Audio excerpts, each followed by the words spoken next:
Power होता है rate of work done, means work done divided by time taken. कितने time में कितना वर्क हुआ रेशियो लेंगे तो rate of work done. Power by definition होता है time rate of doing work, time rate of doing work. आगे चल करके हम लोग देखेंगे तो ये जो पावर होता है ये तो अब तक का ठीक है, लेकिन आगे होगा ये dW/dt, differentiation of work with respect to time. तो ये आएगा बाद में, हम लोग पढ़ेंगे, ये होगा चैप्टर 6 में, वर्क पावर एनर्जी चैप्टर में। लेकिन आपको यूनिट निकालना है तो आपको पहले वाला जो फॉर्मूला है वो सब काम आएगा। ये तो बस मैं ऐसे ही बता देता हूँ कि भाई जो ये पावर है ये एक्चुअली एवरेज पावर का फॉर्मूला है।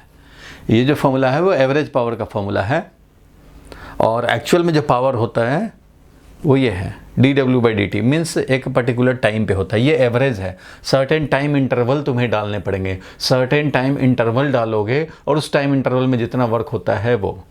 तो अभी यूनिट के पॉइंट ऑफ व्यू से, यूनिट कैलकुलेट कर रहे हैं उस पॉइंट ऑफ व्यू से कोई डिफरेंस नहीं है, एवरेज वर्क का, एवरेज पावर का निकालो या पर्टिकुलर टाइम के पावर का निकालो, बात एक ही है। यूनिट वाइज तो कोई डिफरेंस नहीं है, बाकी तो जब पढ़ेंगे देखेंगे इसको। अभी के लिए वर्क है तो वर्क होता है फोर्स, वर्क जो होता है फोर्स इनटू डिस्प्लेसमेंट और डिवाइडेड बाय ये टाइम, और फोर्स होता है mass into acceleration into displacement divided by time.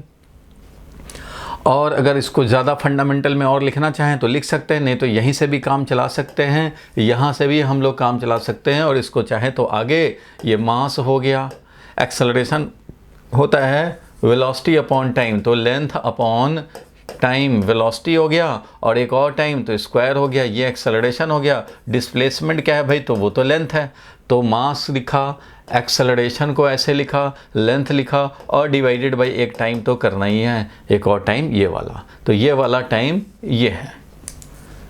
Acceleration को मैंने लिख दिया लेंथ अपॉन टाइम स्क्वायर, होना भी चाहिए क्योंकि वेलोसिटी अपॉन टाइम स्क्वायर होता है, तो लेंथ अपॉन टाइम स्क्वायर करेंगे भाई। दिख तो रहा है यहाँ तक? ठीक है। तो अब हम लोग चाहें तो यहाँ से भी काम कर सकते हैं और यहाँ से भी काम कर सकते हैं और यहाँ से भी कर सकते हैं, तो डिपेंड करता है आप कितने आपको पता है। तो कुछ ना हो तो फंडामेंटल तक तो चला ही जाएगा, नहीं तो सिंपलर फिजिकल क्वांटिटी में रिप्रेजेंट कर दिए जिस भी डेराइव्ड क्वांटिटी का यूनिट निकालने हैं। सिस्टम तो यही था, प्रोसेस तो यही था भाई कि पहले उस डेराइव्ड क्वांटिटी को एक्सप्रेस करो इन टर्म्स ऑफ फंडामेंटल और in terms of simpler physical quantities. तो हमने एक्सप्रेस कर दिया, अब यहाँ से याद है तो यहाँ से, यहाँ से याद है तो यहाँ से काम कर सकते हैं। अब यहाँ पे देखो हमें पता है अगर SI और CGS निकालने थे, याद था SI और CGS ही तो निकालने थे हम लोगों को, तो इसके बेसिस पे हम लोग कह सकते हैं यहाँ पे देखो, यहाँ पे फोर्स को हम लोग न्यूटन में लिखते हैं और ये मीटर हो जाएगा भाई, डिस्प्लेसमेंट है मीटर है, और पर सेकंड हो जाएगा, ऐसा बोल सकते हैं। ये हो गया हमारा। और यहाँ से अगर लिखेंगे तो क्या लिखेंगे भाई SI में, ये भी SI में। यहाँ से लिखेंगे तो ये मास हो गया kg और ये हो गया मीटर पर सेकंड स्क्वायर, क्योंकि एक्सेलरेशन तो यही होता है metre per second square, second पे पावर -2 लगा ही दिया है। और ये एक और डिस्प्लेसमेंट है, ये तो डिस्प्लेसमेंट है तो ये और मीटर है, और नीचे ये टाइम है, मीन्स एक और सेकंड है, एक और सेकंड है। तो इस तरह से ओवरऑल क्या हो गया, तो kg मीटर स्क्वायर और सेकंड का पावर -3, ये बन गया हमें।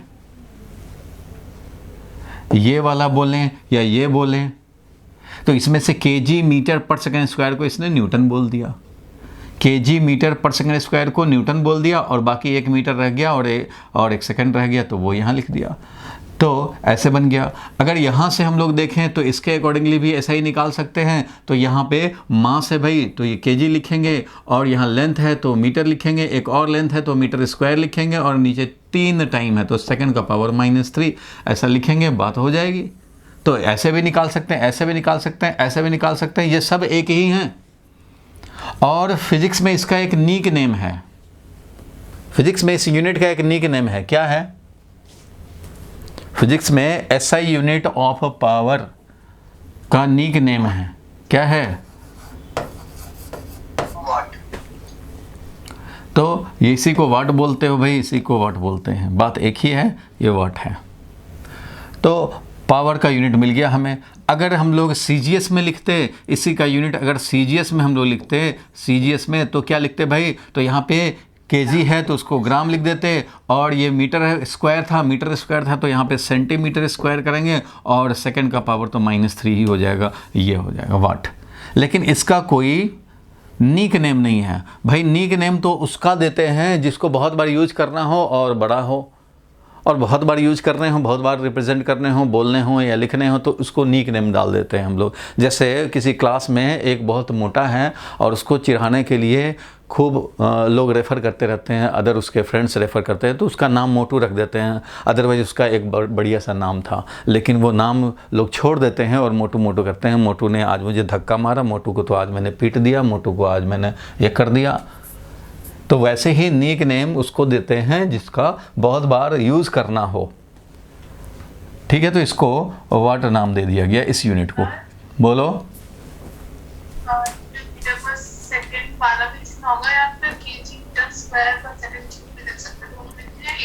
केजी मीटर स्क्वायर और पर सेकेंड क्यूब यहाँ पे है, तो तीनों तो एक ही है ना। फर्स्ट हो चाहे सेकेंड हो चाहे थर्ड हो, तीनों तो एक ही है, ये सब एक ही हैं।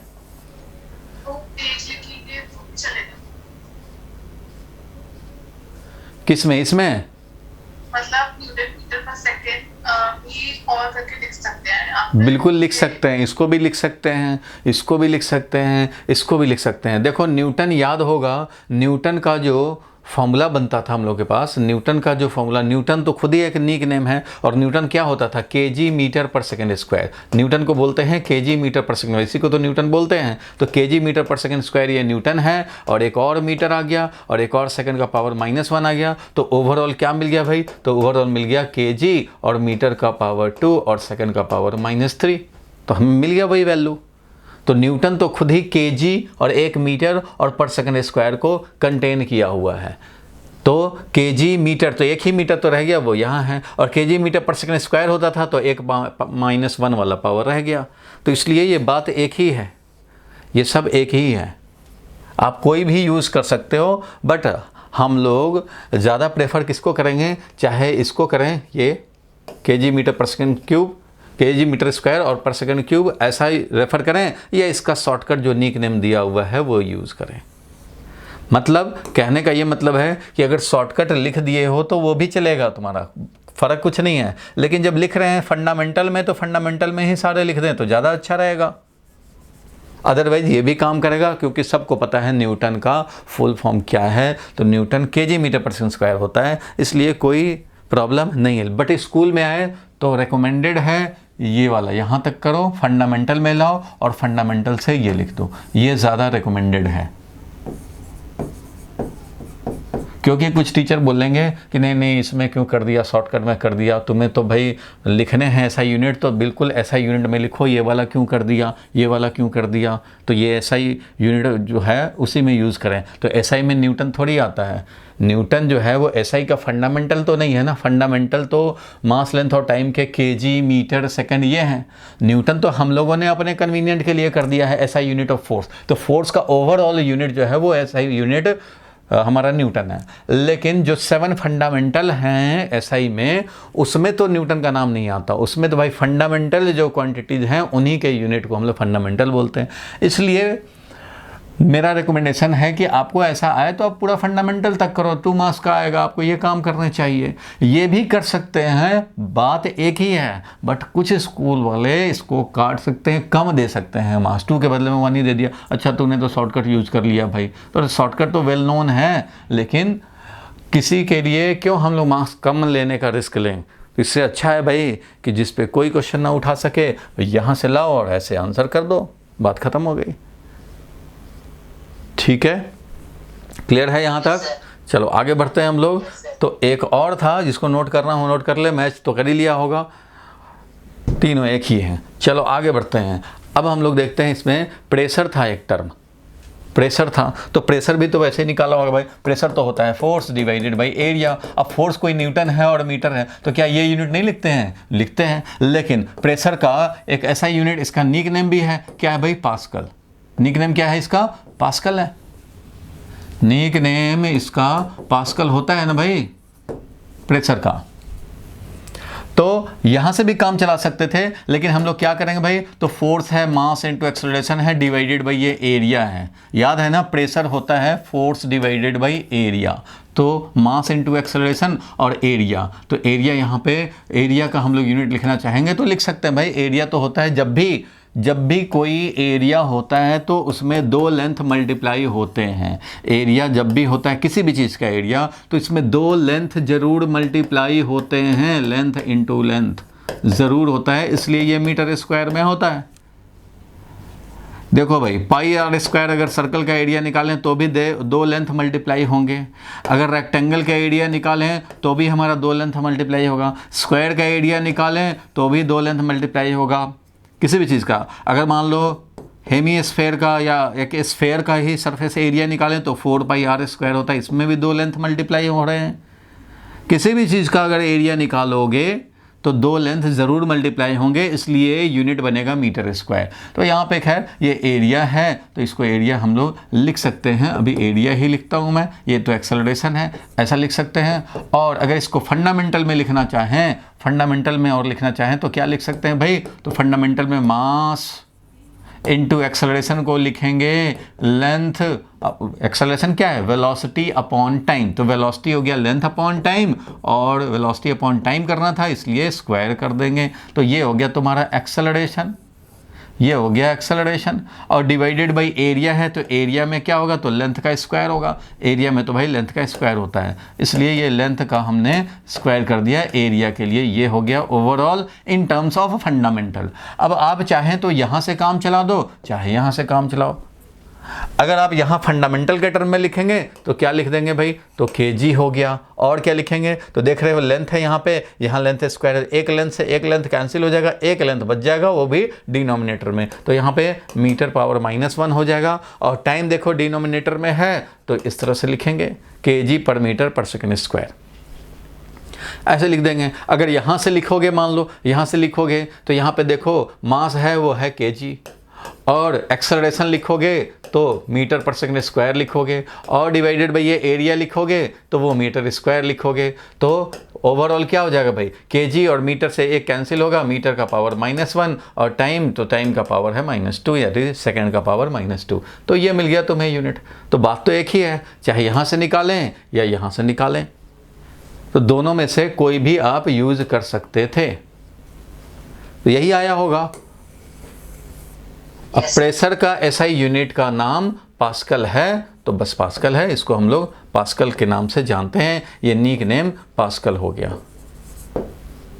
तो ये नोट करना चाहो तो नोट कर लो, जिन लोगों का नहीं हुआ था हो ही गया होगा, सब लोगों ने कर लिया होगा। ये सब तो फंडामेंटल बात है। और अगर यही तुम सीजीएस में करते तो क्या लिखते भाई? तो सीजीएस में यहाँ पे केजी का ग्राम लिखोगे। एक बार ऐसा ही निकाल लिया तो सीजीएस निकालने में तो कोई परेशानी नहीं है। केजी को लिख दिया ग्राम और मीटर को लिख दिया सेंटीमीटर, पावर -1, सेकंड तो हमारा वैसे ही रहता है, इसलिए ये बन जाएगा सीजीएस में। सीजीएस में ऐसे बन जाएगा, एसआई में ये बनेगा। तो एसआई वाले का नाम है, निक नेम है। सीजीएस वाले का कोई निक नेम नहीं है, सीजीएस वाले में कोई निक नेम नहीं है। क्लियर है यहां तक? चलो कोई परेशानी नहीं, नोट कर लेंगे जिनको नोट करना था, या स्क्रीनशॉट ले लेंगे। चलो काम बन गया। आगे बढ़ते हैं हम लोग, नेक्स्ट पे चलते हैं, यूनिवर्सल ग्रेविटेशनल कांस्टेंट। तो भाई यूनिवर्सल ग्रेविटेशनल कांस्टेंट या किसी भी डेराइव्ड क्वांटिटी का निकालते थे तो याद होगा पहले उसको एक्सप्रेस करने पड़ते हैं सिंपलर टर्म में या तो फिर फंडामेंटल क्वांटिटीज के टर्म में। तो वही काम यहाँ पे करेंगे हम लोग। ठीक है भाई, तो यूनिवर्सल ग्रेविटेशनल कांस्टेंट से रिलेटेड कोई फॉर्मूला मिल जाए, ऐसा भगवान से दुआ करो अच्छा मिल जाए। तो ये तो पहले से जानते हैं भाई, क्या? तो फोर्स बिटवीन टू मास। अगर एक m1 मास होता है, एक m2 मास होता है, r सेपरेशन होता है, तो न्यूटन्स लॉ ऑफ ग्रेविटेशन सबने पढ़ा हुआ है। क्या पढ़ा है भाई? तो g m1 m2 upon r square, hint दिया था लास्ट क्लास में। तो ये होता है, ये सबको पता है भाई, फोर्स बिटवीन टू मास, ये तो आप 9th से पढ़ रहे हैं, पहले भी पढ़ा होगा हो सकता है। तो यहाँ से हम लोगों को निकालना है ये, तो ठीक है, उसको हम लोग साइड कर दें। तो जी को हम लोगों ने निकाल लिया। तो G can be expressed as G is equal to force into separation square, क्योंकि ये वाला टोटल फोर्स का एक्सप्रेशन होता है, F R square divided by m1 m2, ये है फॉर्मूला। अब इसको तुम चाहो तो फंडामेंटल के टर्म में कन्वर्ट करो, अगर यहाँ से चाहते हो तो यहाँ से भी निकाल सकते हो, इसको फंडामेंटल के टर्म में भी लिख सकते हो। फोर्स है तो फोर्स को मैं फंडामेंटल में लिखूंगा, तो क्या लिखूंगा, मास इंटू एक्सेलरेशन लिखूंगा, तो मास और इंटू एक्सेलरेशन, एक्सेलरेशन को लिखूंगा भाई क्या, तो वेलोसिटी अपॉन टाइम, तो वेलोसिटी तो खुद ही लेंथ अपॉन टाइम है, एक और टाइम से डिवाइड करेंगे, ये टाइम स्क्वायर हो जाएगा। ये मास इंटू एक्सेलरेशन हो गया, ये फोर्स हो गया, जैसे जैसे है वैसे वैसे लिख रहा हूँ, फोर्स हो गया। और इधर सेपरेशन का स्क्वायर मीन्स लेंथ का स्क्वायर, सेपरेशन तो लेंथ होता है फंडामेंटल। और यहाँ पे क्या लिखेंगे भाई, तो दिस इज इक्वल टू, ये तो न्यूमरेटर का काम हो गया, डिनोमिनेटर में है मास और एक और मास, ऐसे लिख रहे हैं क्योंकि आप एग्ज़ाम में अगर ऐसे लिखेंगे तो ज़्यादा बेटर होगा, ज़्यादा अच्छा लगेगा, टीचर खुश होंगे। तो यहाँ से अब देखो, यहाँ से भी निकाल सकते हो, यहाँ से भी निकाल सकते हो। तो अगर तुम यहाँ से निकालते हो तो डायरेक्ट फोर्स का अगर लिखना चाहे तो हम चाहे तो न्यूटन भी लिख सकते हैं, न्यूटन मीटर स्क्वायर और पर केजी स्क्वायर, ये हो गया, ये न्यूटन मीटर स्क्वायर पर केजी स्क्वायर। अगर तुम चाहते हो कि नहीं इसको बिल्कुल फंडामेंटल में ही लिखें तो न्यूटन को लिख दो भाई, न्यूटन तो याद है तुम्हें, KG metre per second square होता है, KG metre per second square होता है, तो वो रख दिया हमने, और इधर मीटर स्क्वायर और इधर केजी स्क्वायर। तो इस हिसाब से जब कैलकुलेट करेंगे तो क्या आ जाएगा वैल्यू भाई, तो केजी तो है, केजी का पावर -1 हो जाएगा क्योंकि नीचे केजी स्क्वायर है, मीटर का पावर 3 हो जाएगा और यहाँ सेकंड का पावर -2 हो जाएगा। इस तरह से हमें मिल जाएगा। लेकिन ये ज़्यादा फेमस है, ये ज़्यादा फेमस यूनिट है यूनिवर्सल ग्रेविटेशनल कांस्टेंट। इसका जो वैल्यू होता है ना वो होता है 6.67 इंटू 10⁻11 न्यूटन मीटर स्क्वायर पर केजी स्क्वायर। ये यूनिट चलता है, किसी भी बुक में देखोगे तो तुम्हें ये मिलेगा। तो यही है न्यूटन मीटर स्क्वायर पर केजी स्क्वायर। कौन इतना ये याद रखे, यही याद रखते हैं लोग, डायरेक्ट जो दिखता है उसी को याद रखते हैं हम लोग। यहाँ से निकालना चाहोगे तो क्या मिलेगा, तो यहाँ से निकालेंगे तो ये केजी मिलेगा, केजी मिला। लेंथ है, देखो यहाँ लेंथ है, यहाँ लेंथ स्क्वायर है, लेंथ का पावर 3 हो गया, लेंथ का पावर 3 हो गया, इसका मतलब मीटर का पावर 3 कर देंगे, लेंथ का पावर 3 कर दिया।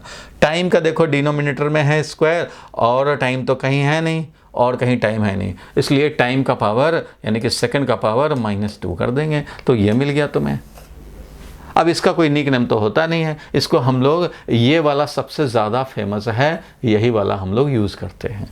बट आपको निकालना था तो आपने निकाल दिया। ये वाला कौन सा है भाई, तो ये वाला ऐसा ही यूनिट हो गया। अगर सीजीएस में निकालना चाहते हो भाई तो सीजीएस में ग्राम और सेंटीमीटर क्यूब ऐसे ही काम करेंगे, और सेकंड का पावर -2 ये बन जाएगा हमारा सीजीएस में।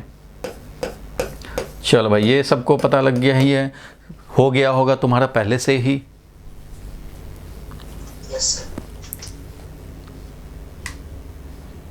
कोई किसी को प्रॉब्लम हो तो पूछ ले भाई, फिर मैं आगे बढ़ाऊँ।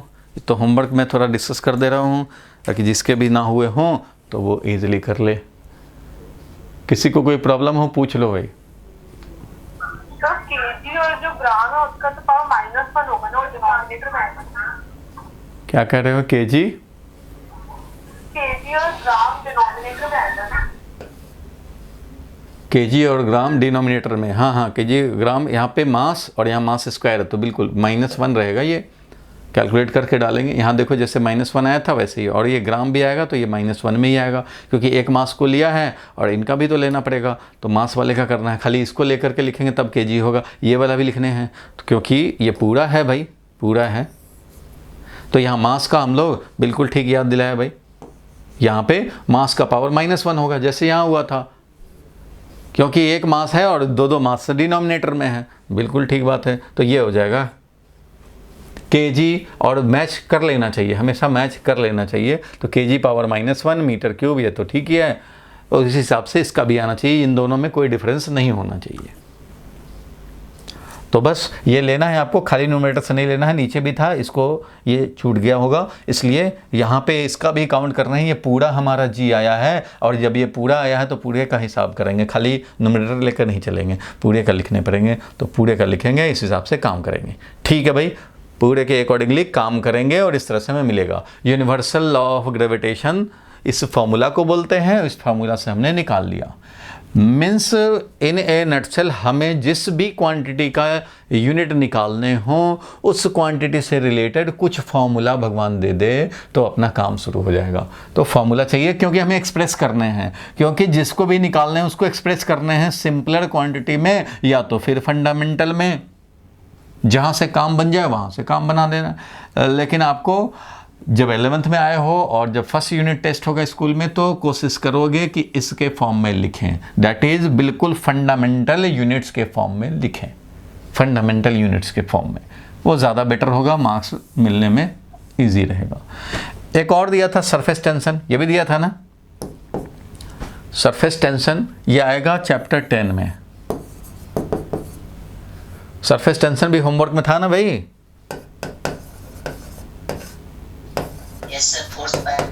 फोर्स डिवाइडेड बाय लेंथ, इसके दो फॉर्मूला आपको पढ़ने हैं, फोर्स डिवाइडेड बाय लेंथ और ये होता है एनर्जी डिवाइडेड बाय एरिया भी, एनर्जी डिवाइडेड बाय एरिया ये भी होता है सरफेस टेंशन, दोनों ही होते हैं, ये भी होता है और ये भी होता है, दोनों होते हैं। तो आप दोनों में से किसी से भी काम चला सकते हो, दोनों से आंसर सेम ही आने चाहिए। तो चलो भाई दोनों से हम लोग निकालते हैं, तुम इससे अगर निकाले हो तो इससे भी निकाल लो जरा साइड में।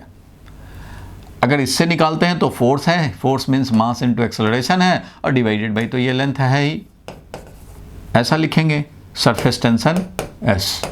तो ये मिल गया तुम्हें मास और एक्सेलरेशन हो गया मतलब लेंथ डिवाइडेड बाई टाइम का square, length divided by time का स्क्वायर, क्योंकि वेलोसिटी अपॉन टाइम है, वेलोसिटी अपॉन टाइम लिख दिया। तो मास इधर एक्सेलरेशन और ये जो लेंथ है वो लेंथ रहेगा एज इट इज। तो यहाँ देख रहे हो कि लेंथ से एक लेंथ कैंसिल हो जाएगा और बचेगा क्या, तो मास और divided by time square, mass divided by time square इतना ही बचेगा। ठीक है भाई, तो इसके हिसाब से काम कर देंगे। तो सरफेस टेंशन का वैल्यू हो गया kg और पर सेकेंड स्क्वायर, ये मिल गया।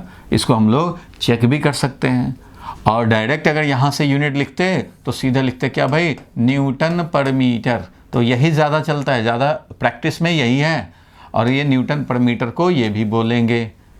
क्यों बोलोगे भाई, ये भी ज़रा देखो, न्यूटन को हम लोग बोलते हैं kg metre per second square. कहीं मिस्टेक होगा, कहीं छूट जाए कैलकुलेशन मिस्टेक तो भाई याद दिला देना, kg metre per second square divided by metre करेंगे तो मीटर मीटर कैंसिल हो जाएगा और मिल जाएगा हमें kg पर सेकेंड स्क्वायर, बिल्कुल मिल जाएगा। तो ठीक बात है भाई, करेक्ट है। यहाँ तक चला हम लोगों ने। अब अगर किसी को फॉर्मूला ये वाला ना याद आए और फॉर्मूला उसे याद है एनर्जी अपॉन एरिया, तो इससे भी काम चला सकते हैं भाई। एनर्जी होता था, याद होगा, एनर्जी का मतलब है वर्क डन। एनर्जी का मतलब क्या हुआ, वर्क डन, क्योंकि वर्क डन ही स्टोर होता है in the form of energy, इसलिए दोनों का यूनिट सेम ही होता है, दोनों ही जूल में होते हैं। वर्क डन भी जूल में है, एनर्जी भी जूल में होता है, दोनों का सेम ही बात है। इसलिए चाहो तो एनर्जी को डायरेक्ट याद है तो काम करेंगे, नहीं तो वर्क भी समझ सकते हैं, वर्क डिवाइडेड बाई ये एरिया, ऐसा लिख सकते हैं। और वर्क डिवाइडेड बाई एरिया का मतलब क्या हुआ भाई, तो वर्क है फोर्स इनटू डिस्प्लेसमेंट और डिवाइडेड बाई ये एरिया तो है ही। इसलिए हम लोग चाहें तो इसको लिख सकते हैं न्यूटन, और ये मीटर भी कर सकते हैं, डिवाइडेड बाई मीटर का square, newton into metre divided by metre का स्क्वायर, क्योंकि ये है और एक मीटर कैंसिल होगा, ये मिल जाएगा न्यूटन पर मीटर। होना भी चाहिए, इधर फोर्स पर लेंथ में भी न्यूटन पर मीटर मिलता था, ये भी न्यूटन पर मीटर मिल जाएगा। फंडामेंटल में अगर लिखना तुम चाहोगे तो फंडामेंटल के टर्म में भी लिख सकते हो भाई। वर्क डन होता है फोर्स यानी कि mass into acceleration, work done होता है फोर्स इनटू डिस्प्लेसमेंट, डिस्प्लेसमेंट है ये समझ ले, ये इसको सेकंड मत समझ लेना, ये लेंथ है, डिस्प्लेसमेंट है। तो डिस्प्लेसमेंट लिखेंगे भाई, बिल्कुल लिखेंगे, डिवाइडेड बाई ये एरिया, तो एरिया लिखेंगे, तो एरिया में मीटर स्क्वायर होता है, एरिया मतलब लेंथ स्क्वायर, तो डिस्प्लेसमेंट है तो ये भी लेंथ है, ऐसे लिखेंगे, एरिया इज लेंथ स्क्वायर। तो यहाँ से भी जब हम लोग इसका फाइनली ऐसा यूनिट लिखेंगे तो ये m है, उसको लिखेंगे kg, और एक्सेलरेशन है length upon time square, that is metre per second square, तो मीटर और पर सेकेंड स्क्वायर किया ये मिल गया, इसका डिस्प्लेसमेंट है तो ये मीटर है और लेंथ स्क्वायर है मतलब मीटर स्क्वायर है। तो इस तरह से काम करेंगे और यहाँ मिल जाएगा हमें केजी, और क्या मिलेगा भाई, केजी, और मीटर की बात करें तो 2 मीटर स्क्वायर ऊपर है, 2 मीटर स्क्वायर नीचे है, इसलिए ये हो जाएगा इतना केजी पर सेकेंड स्क्वायर। तो केजी पर सेकेंड स्क्वायर चाहे यहाँ से लाएं चाहे यहाँ से लाएं, बात एक ही है, केजी पर सेकेंड स्क्वायर। एसआई में हम लोगों ने लिखना चाहा तो लिख लिया।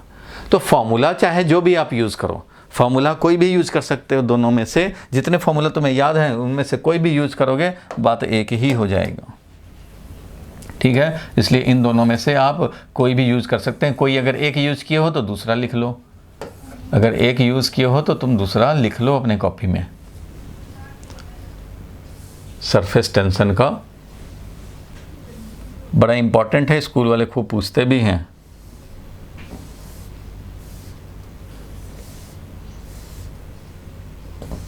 सर बोलो।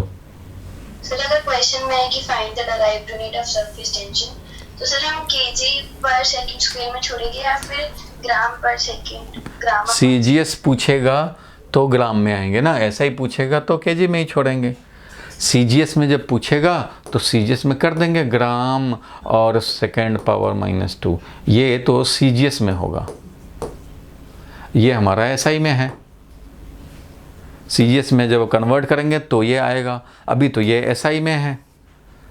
जब फंडामेंटल के टर्म में ले आए तो उसके बाद तुम्हें जैसा रिक्वायरमेंट है, क्वेश्चन में जो दिया गया था होमवर्क में उसमें था कि भाई तुम इन क्वांटिटीज़ के एसआई भी निकालो और सीजीएस भी निकालो, इसलिए हम लोग दोनों लेके चल रहे हैं। एसआई पहले निकाल रहे हैं, बाद में उसको सीजीएस में भी कर दे रहे हैं काम।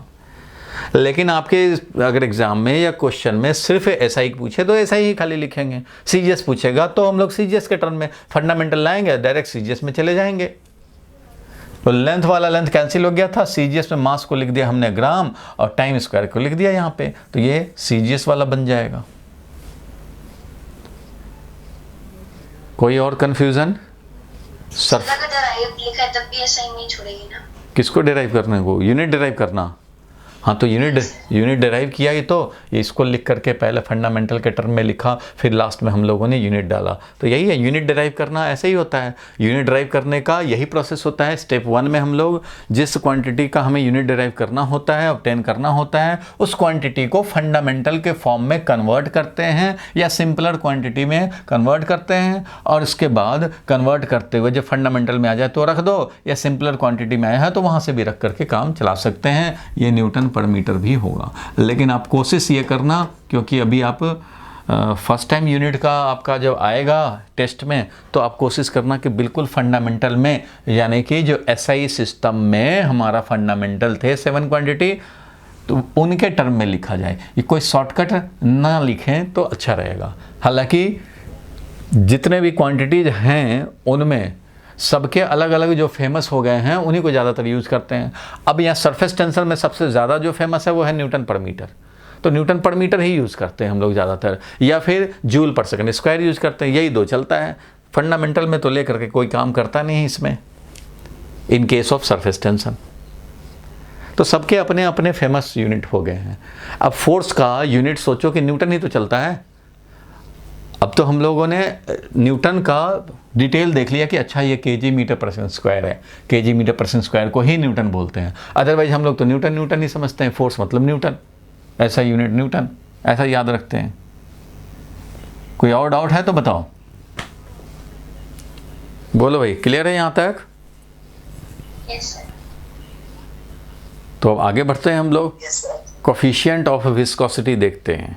इसके आगे ये हमने होमवर्क नहीं दिया था, फिर भी आपको करने हैं। कोफिशिएंट ऑफ विस्कोसिटी, इसको हम लोग काइनेटिक एनर्जी बोला था, ठीक है, काइनेटिक एनर्जी भी कर लेंगे। इसको मिटा दें? Yes sir. चलो देखो भाई, काइनेटिक एनर्जी को देखें। इसको हटा रहा हूं। चलो काइनेटिक एनर्जी को, तो काइनेटिक एनर्जी सबको पता है भाई, क्या होता है काइनेटिक एनर्जी का फॉर्मूला? 12mv², यही तो होता है फॉर्मूला। तो जब ये फॉर्मूला है तो इसको हम लोग ज़रा इसका यूज़ करके निकालना चाहें तो इसमें सबसे पहले नोटेबल बात यह है कि हाफ का क्या करें। तो हाफ को साफ कर दो।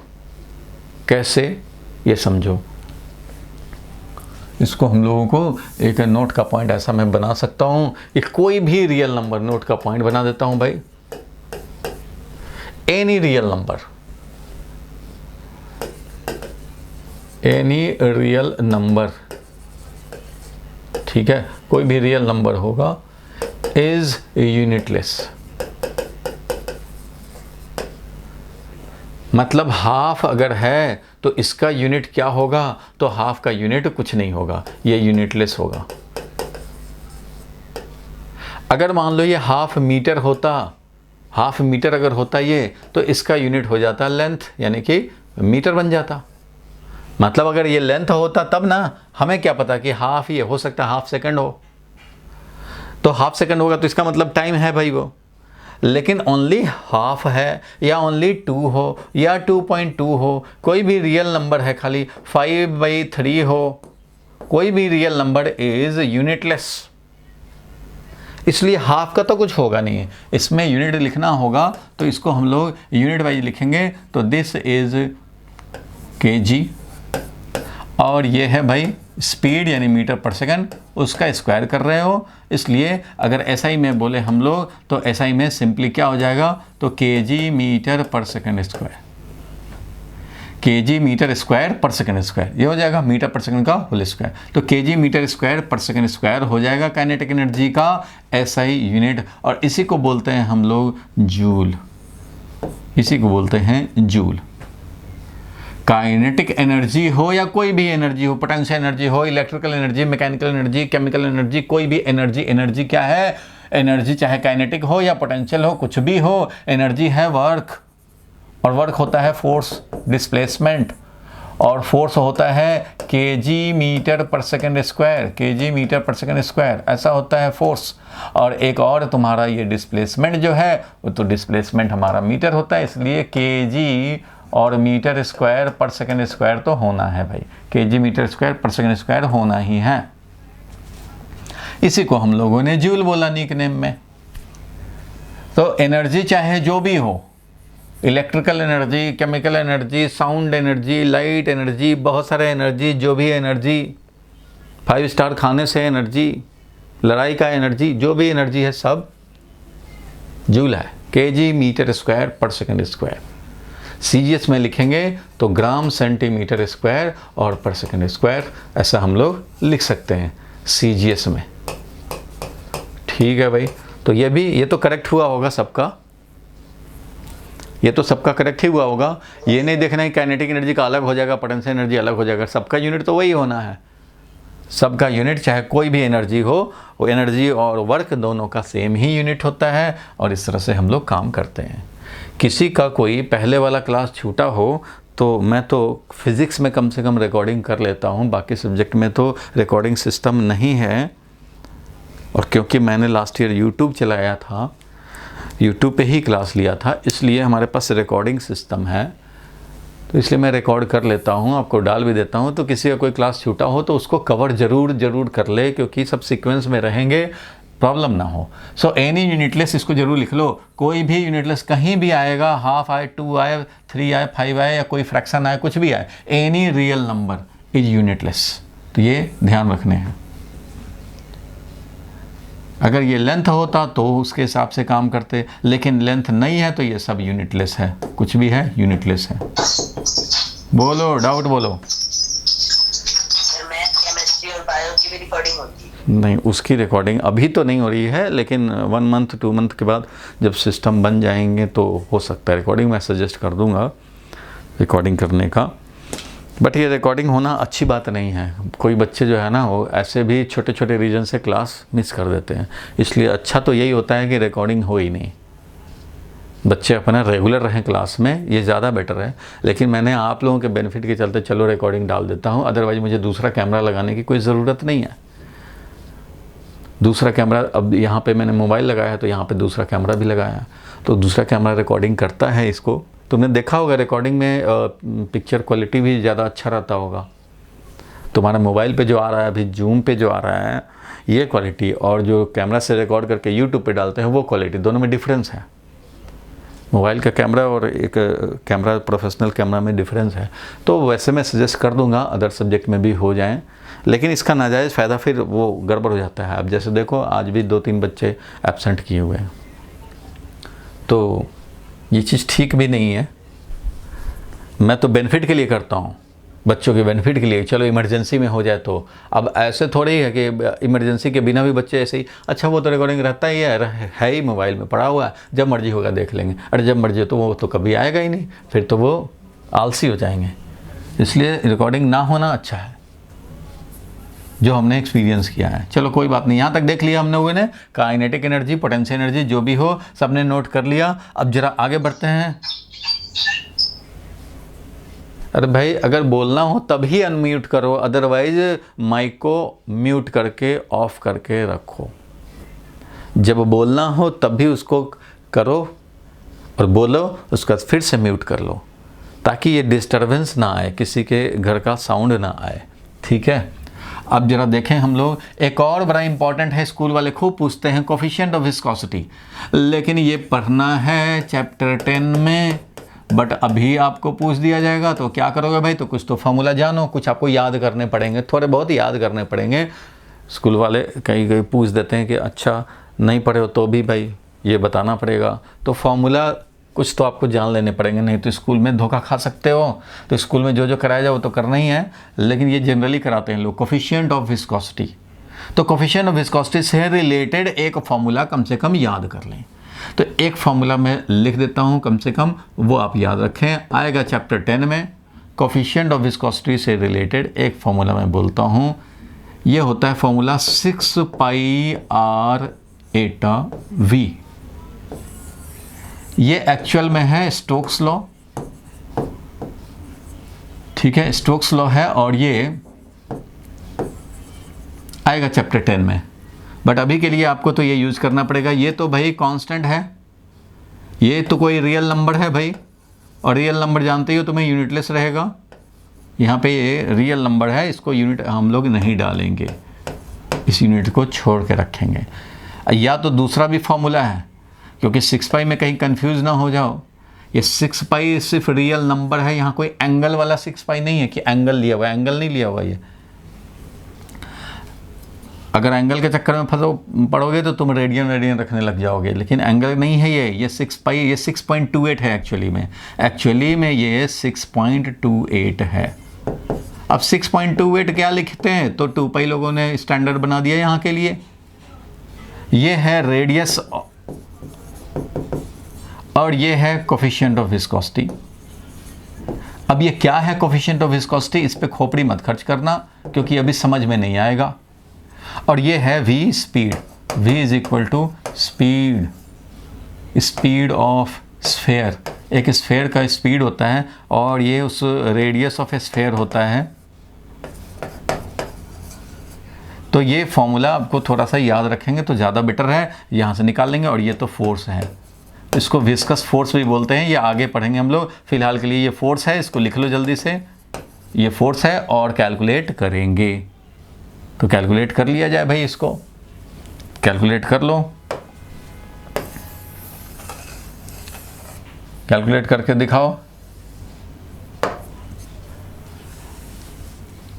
यहां से निकालना चाहते हैं कोफिशिएंट ऑफ विस्कोसिटी, बोलो। सर यहाँ पे n तो कोफिशिएंट ऑफ विस्कोसिटी है, यही तो है कोफिशिएंट ऑफ विस्कोसिटी। n का एक्चुअली n जो ये रहता है ना, उसको बड़ा कर दो, ये इसको एटा बोलते हैं, इस सिंबल को एटा बोलते हैं। सिंबल नेम इज एटा, और ये एटा रिप्रेजेंट्स कोफिशिएंट ऑफ विस्कोसिटी। यहाँ पे ये कोफिशिएंट ऑफ विस्कोसिटी को रिप्रेजेंट कर रहा है, इसलिए यहाँ देखो क्वेश्चन में कोफिशिएंट ऑफ विस्कोसिटी, सिंबल का नाम है एटा, n उसमें ये बड़ा हो जाएगा तो इसको बोलते हैं एटा, कोफिशिएंट ऑफ विस्कोसिटी। निकालना चाहते हैं, निकाला जाए। Metre square per second. चलो देख लिया जाए इसको। तो इसको अगर हम लोग सॉल्व करना चाहें तो यहाँ से पहले कोफिशिएंट ऑफ विस्कोसिटी को लाना पड़ेगा। तो coefficient of viscosity will be equal to force divided by ये 6.28, ये तो बेकार है, यूनिटलेस है, और रेडियस r और ये स्पीड v, ये है। अब यहाँ ये फोर्स है। अब देखो सबको बिल्कुल फंडामेंटल तक ला रहे हैं, तो लाने को तो ला ही सकते हो। फोर्स को लिख दोगे मास इनटू एक्सेलरेशन, और यहाँ पे इसको ड्रॉप कर देंगे, यूनिट तो इसका होता नहीं है, इसको हम लोग कैंसिल कर देंगे, नॉन यूनिट। रेडियस है तो रेडियस है तो भाई ये लेंथ है, और स्पीड है तो लेंथ अपॉन टाइम है, लेंथ अपॉन टाइम है, स्पीड तो लेंथ अपॉन टाइम होता है। और ये मास इनटू एक्सेलरेशन है, तो एक्सेलरेशन को भी यहीं पे डाल सकते हो भाई। एक्सेलरेशन है तो ये होता है लेंथ और डिवाइडेड बाई टाइम स्क्वायर।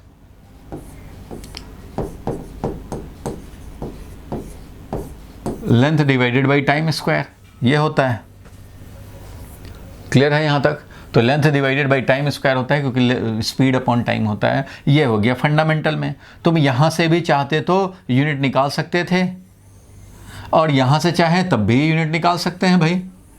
दोनों में से किसी में भी निकाल सकते हैं। अगर यहाँ से निकालना चाहते हो तो ऐसा ही यूनिट क्या हो जाएगा, तो फोर्स है तो वो न्यूटन हो जाएगा, और यहाँ पे रेडियस है तो पर मीटर हो जाएगा। न्यूटन डिवाइडेड बाई 1 मीटर करते हैं ये रेडियस का, और स्पीड है तो उसका लिखेंगे मीटर पर सेकेंड। तो मिला क्या भाई, फाइनली क्या मिला, तो फाइनली मिला न्यूटन और पर मीटर स्क्वायर, और यहाँ सेकंड आके यहाँ मल्टीप्लाई हो गया, तो इसलिए न्यूटन सेकंड हो गया। इसको बोलेंगे न्यूटन सेकंड, न्यूटन सेकंड पर मीटर स्क्वायर।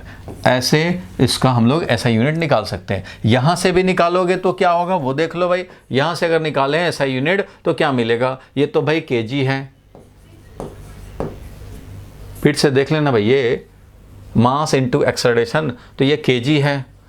और इसके बाद देखो क्या है, लेंथ है, तो यहाँ एक लेंथ है, यहाँ एक लेंथ है, ये लेंथ तो कम से कम कैंसिल कर दें, एक लेंथ बच जाएगा, यानी कि मीटर का पावर आ जाएगा -1। और टाइम देख रहे हो, एक ऊपर टाइम है नीचे 2 है, तो इसलिए टाइम का पावर -1 हो जाएगा। फिर से मास का केजी, लेंथ एक लेंथ से कैंसिल हो गया, और एक लेंथ रह गया पावर -1, और ये टाइम स्क्वायर है, इधर टाइम 1 है, तो ये हो गया।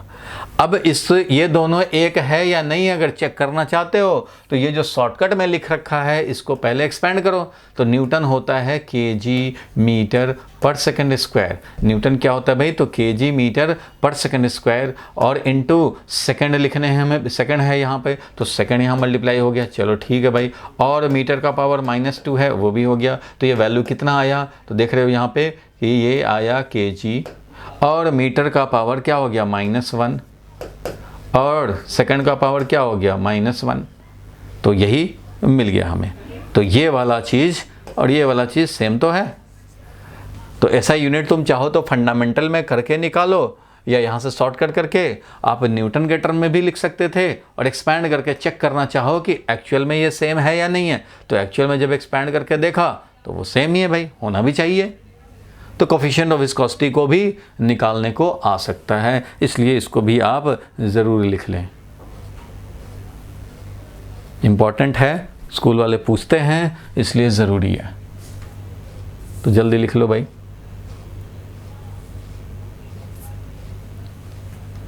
पूरे लॉ को बोलते हैं स्टोक्स लॉ। हाँ बोलो।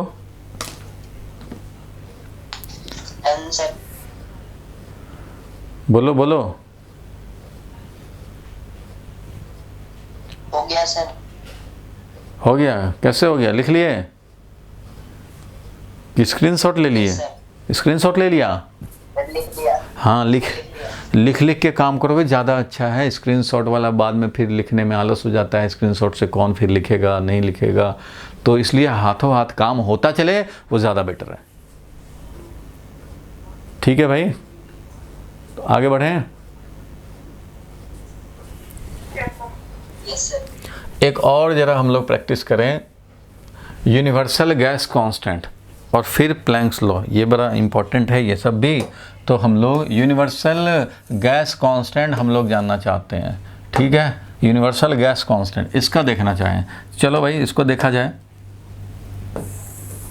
यूनिवर्सल गैस कांस्टेंट, इस आर को सुने होंगे, सुना है इस आर का, आर मतलब यूनिवर्सल गैस कांस्टेंट। अच्छा ये P V equal to N R T सुना है, P V equal to N R T, chemistry में शायद सुना हो, सुना है भाई, P V equal to N R T सुने हैं आप लोग?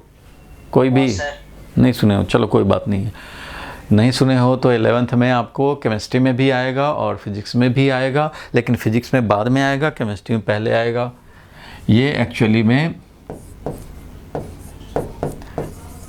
आइडियल गैस इक्वेशन है, आइडियल गैस इक्वेशन। ये आइडियल गैस इक्वेशन है जिसमें पूरा आइडियल गैस इक्वेशन है, ये P है प्रेशर, P है प्रेशर, V है वॉल्यूम, अभी तुम निकालोगे, अभी सारे लोग निकालेंगे, N है मोल और R है वही यूनिवर्सल गैस कांस्टेंट। तो R तो तुम्हें यही वाला है और T है टेम्परेचर। इसके तुम्हें सिर्फ SI वाला निकालने हैं, SI यूनिट चाहिए,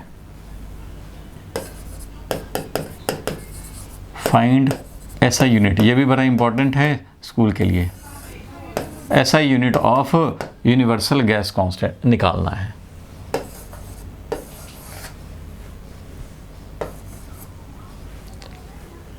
चलो जल्दी से निकाल के बताओ क्या आया।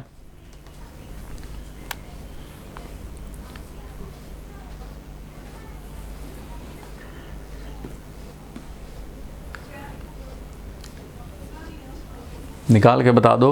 अब आज तो टाइम टेबल के अकॉर्डिंगली हो रहा है फिजिक्स केमिस्ट्री ये सब, तो हो सकता है टाइमिंग किसी को पता ही नहीं लगा हो, ध्यान न दिया हो, तो आज तो 2-3 लोग एब्सेंट हैं लगता है, तो इसलिए रिकॉर्डिंग कर लिया तो अच्छा है।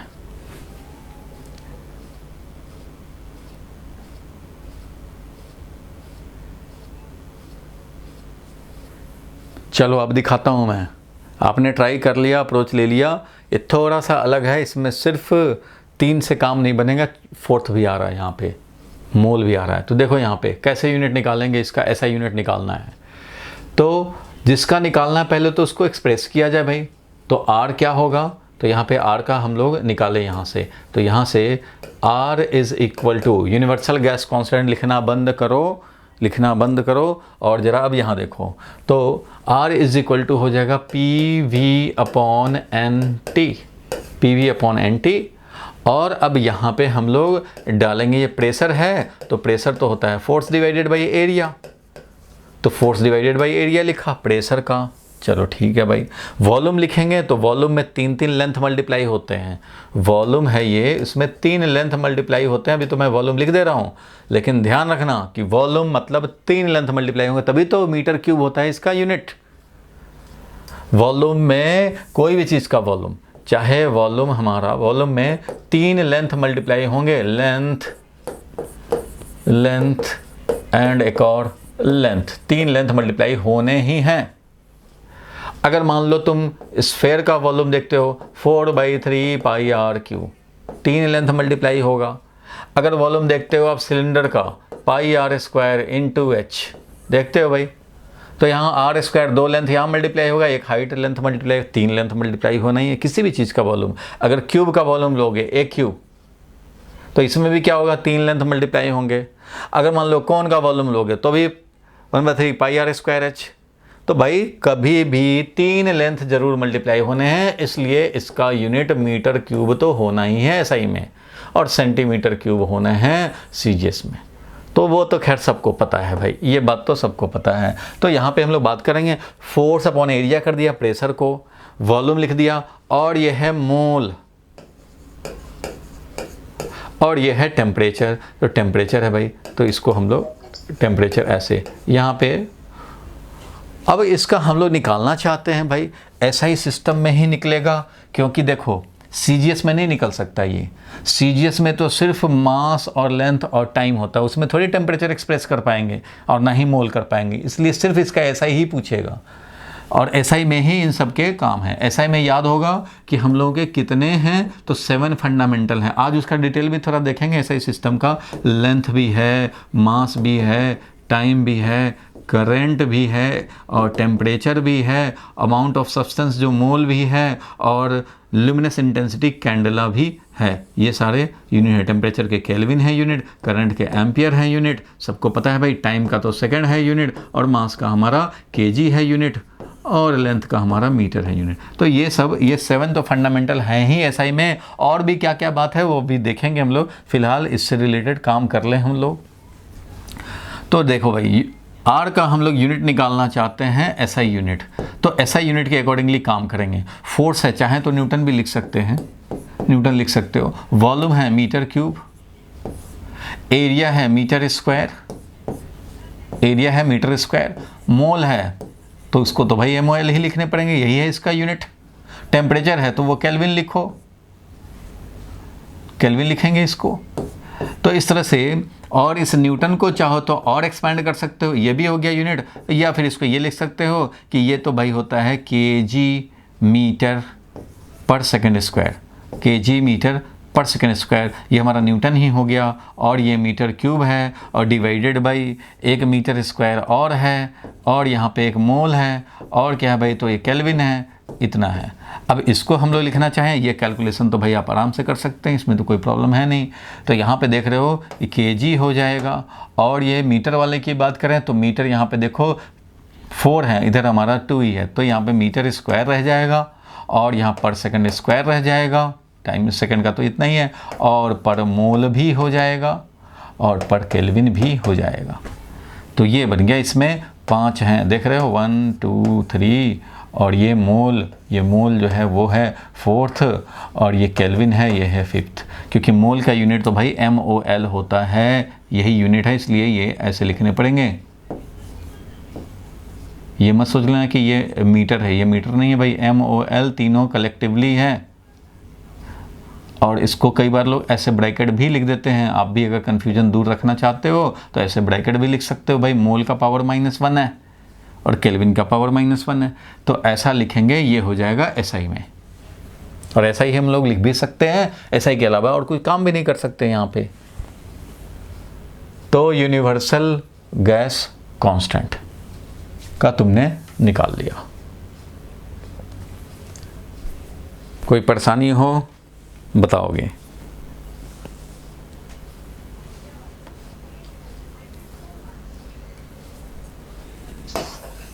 No sir.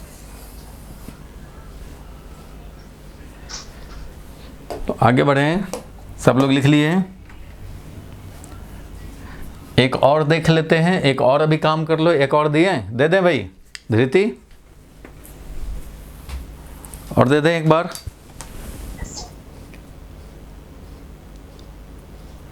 चलो एक और क्वेश्चन कर लो। एक और क्वेश्चन है प्लैंक्स कांस्टेंट। नेक्स्ट जो है वो है प्लैंक्स कांस्टेंट। ये प्लैंक्स कांस्टेंट भी बहुत पूछा जाता है और ये हम लोग यूज़ करेंगे। तो प्लैंक्स कांस्टेंट H से रिप्रेजेंट करते हैं, स्मॉल h से प्लैंक्स कांस्टेंट। अब इसका फॉर्मूला बता देता हूँ, तुम कैलकुलेट करो जल्दी से। फॉर्मूला क्या है देखो, 2 फॉर्मूला इसमें चलते हैं, कोई एक याद रखेंगे तब भी काम चल जाएगा। मोमेंटम इज इक्वल टू होता है Planck's constant divided by wavelength. तो ये फॉर्मूला है Planck's constant divided by wavelength. और एक और फॉर्मूला होता है वो है energy is equal to h into frequency. ये है h प्लैंक्स कांस्टेंट और ये है frequency, nu is equal to frequency. ये 2 फॉर्मूला हैं, जो आपको सुटेबल लगे वो काम कर लो। यहाँ पे लैम्डा जो है वो है वेवलेंथ, ठीक है, वेवलेंथ। और ये P है मोमेंटम। तो चलो जल्दी से कैलकुलेट कर लो।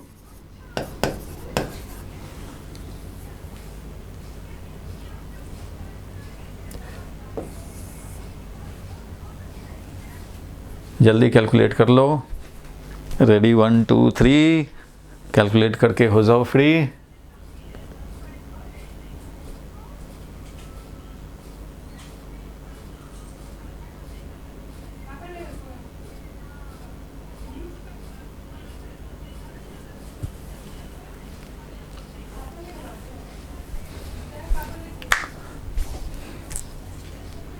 चलो हो गया होगा। देखो भाई, अब देखो जरा, अब पेन चलाना छोड़ दो, खोपड़ी पे थोड़ा जोर दो। देखो भाई कैसे करेंगे काम। जिसको निकालना है उसको पहले लाएंगे, तो H इज इक्वल टू हो गया P into wavelength, H is equal to P into wavelength. चलो हमने फर्स्ट स्टेप का काम कर दिया, इसको इसमें कन्वर्ट कर दिया। अब मोमेंटम को चाहो तो तुम लिख सकते हो भाई, और फंडामेंटल में लाना चाहते हो, मोमेंटम होता है मास इंटू वेलोसिटी, और ये वेवलेंथ है, तो ये तो भाई वेवलेंथ है ही। वेवलेंथ है मतलब क्या है, ये वेवलेंथ का लेंथ ही तो है। अरे वेव का लेंथ हो, ये वेव का लेंथ है। कोई वेव चलता है ना ऐसे, वेव क्रेस्ट से क्रेस्ट के बीच के डिस्टेंस को वेवलेंथ बोलते हैं, सब लोगों को मालूम है। या ट्रफ टू ट्रफ डिस्टेंस को वेवलेंथ बोलते हैं। तो वेव का लेंथ हो, या पेन का लेंथ हो, या 5 स्टार का लेंथ हो, लेंथ तो लेंथ है और लेंथ मीटर है। तो इसलिए यहाँ पे हो गया मास इनटू वेलोसिटी हो गया। वेलोसिटी को लिखेंगे मीटर पर सेकंड, चाहो तो लिख सकते हो, नहीं तो भाई लेंथ डिवाइडेड बाई टाइम तो लिखेंगे। और यहाँ पे एक और लेंथ आया है, वेवलेंथ का लेंथ। तो इस तरह से ये फंडामेंटल में हो गया और ये पहले ही हो गया। हम लोग चाहते तो यहीं से ही डायरेक्ट लिख सकते थे, चाहते तो यहाँ से भी हम लोग लिख सकते हैं फंडामेंटल में कन्वर्ट करके, तो दोनों से कर सकते हैं। अगर यहाँ से काम करें तो यहाँ से भी डायरेक्ट लिख सकते हैं। भाई मोमेंटम है, मोमेंटम तो मास इंटू वेलोसिटी होता है, मीन्स ये हो गया कितना, तो ये हो गया mass into velocity, means KG, और वेलोसिटी हो गया मीटर पर सेकेंड। ये हो गया मास इंटू वेलोसिटी, मोमेंटम का हो गया। और वेवलेंथ तो लेंथ है, तो 1 मीटर डाल दिया। ठीक है भाई, तो आ गया हमारा कितना, तो केजी मीटर स्क्वायर पर सेकेंड। तो ये मिल जाएगा हमें ऐसा यूनिट। यहाँ से निकालना चाहोगे तब भी तुम यहाँ ऐसा ही में क्या बोलोगे भाई, तो मास है तो केजी लिखना ही पड़ेंगे, केजी। लेंथ और एक और लेंथ तो मीटर स्क्वायर लिखने पड़ेंगे, लिखेंगे भाई। और नीचे एक ही है टाइम, तो यहाँ पे सेकंड का पावर -1 करेंगे, तो वही काम करेंगे भाई। तो तुम चाहो तो फंडामेंटल में कन्वर्ट करके लिखो, या ऐसे ही लिखो जब याद है, तो बात तो एक ही है, सेम है। इधर से निकाला, ये मिल गया। अगर इस फॉर्मूला से यूज़ करके निकालें तो भी बात वही होने हैं। कैसे भाई, तो यहाँ पे एनर्जी, एनर्जी का मतलब है, एनर्जी का मतलब हो गया वर्क, एनर्जी मतलब वर्क, और उसका कितना होता है भाई, तो याद है कि KG metre square per second square होता है, केजी मीटर स्क्वायर और पर सेकंड स्क्वायर होता है ये। तो यहाँ से अगर सिस्टमेटिकली चलना चाहो तो पहले H को ही लिख दो भाई, H is equal to energy divided by frequency,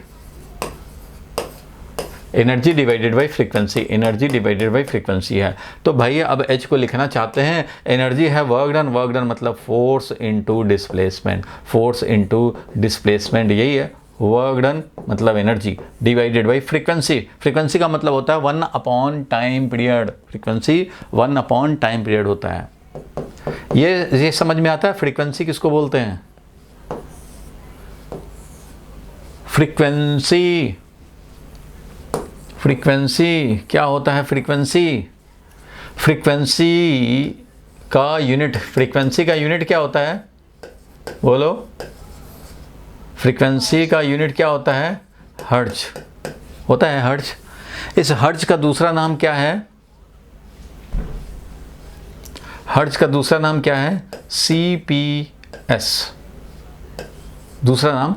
ये हर्ट्ज साइंटिस्ट के नाम पे है, ये हर्ट्ज साइंटिस्ट के नाम पे है, ये साइंटिस्ट जो थे वो हर्ट्ज साहब के नाम पे ये यूनिट है। लेकिन ये CPS, इसी को समझो हम लोग CPS भी बोलते हैं, मीन्स ये समझ लो नंबर ऑफ साइकिल्स पर second. CPS means number of cycle पर सेकेंड, कितना नंबर ऑफ साइकिल पर सेकेंड। इसलिए इसका यूनिट जो होता है हर्ट्ज, वो है सेकेंड का पावर -1। साइकिल पर सेकंड का मतलब क्या हुआ, मान लो 10 साइकिल पर सेकंड, तो 10 साइकिल पर सेकंड, तो नंबर ऑफ साइकिल जो हो गया 10 और डिवाइडेड बाई मान लो 5 सेकेंड, तो ये हो गया 2 पर सेकेंड। 2 पर सेकेंड का मतलब हो गया 2 हर्ट्ज। 2 पर सेकेंड मीन्स 2 हर्ट्ज। तो फ्रीक्वेंसी क्या है? 1 अपॉन टाइम पीरियड। इसका फॉर्मूला अगर हम लोग बोलें तो फॉर्मूला जो होता है frequency is equal to 1 upon time period. तो भाई टाइम पीरियड है, time period 1 upon time period को बोलते हैं फ्रीक्वेंसी। तो भाई ठीक है, 1 upon time period 1 upon second हो गया समझो। तो जिसको पता है भाई फ्रीक्वेंसी तो 1 अपॉन टाइम होता है, तो 1 अपॉन टाइम रख दिया। अब यहाँ से निकालेंगे एच को, तो भाई फोर्स है न्यूटन।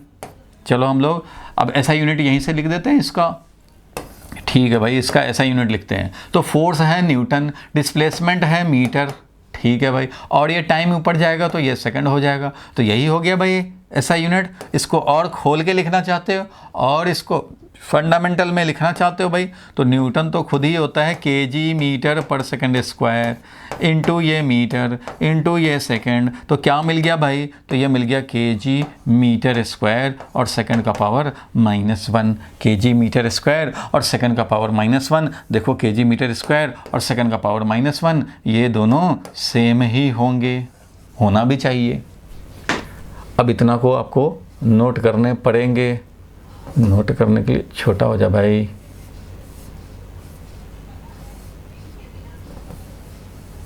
ठीक है, इसको आप नोट कर लो।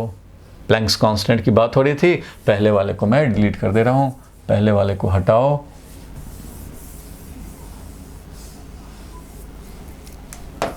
भाई इतना छोटा दिख तो रहा है ना, दिख ही रहा होगा। चलो नोट कर लो फटाफट। Yes sir. प्लैंक्स कांस्टेंट जल्दी से नोट कर लेंगे।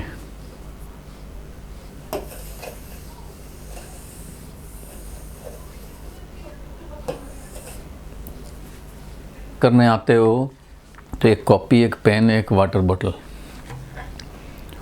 और बैठ के, कुछ लोग लेट के अगर पढ़ रहे हैं तो ये बिल्कुल डेंजरस है, आपको बैठ के पढ़ने हैं। ये लिखा जाए what is need of a measurement. भाई यूनिट कहाँ यूज़ होता है? मेजरमेंट करते हैं तभी तो यूनिट का हम लोग यूज़ करते हैं। तो क्वेश्चन एक लिख लो, what is need for measurement in physics. क्या ज़रूरत पड़ गया भाई फिजिक्स में मेजरमेंट करने के? ये क्वेश्चन कई बार आ जाता है 2 मार्क्स का, क्योंकि चैप्टर 1-2 में यूनिट 1 जो है, जो कि चैप्टर 1 और 2 का कंसिस्ट करता है, तो उसमें बहुत सारे बात इन्फॉर्मेटिव है और कुछ न्यूमेरिकल वाली बात है। तो इसलिए हम लोग दोनों मिक्स करके चल रहे हैं। आप ये मत सोचना कि चैप्टर 1 हो रहा है कि चैप्टर 2 हो रहा है, ये आप अभी मत सोचो।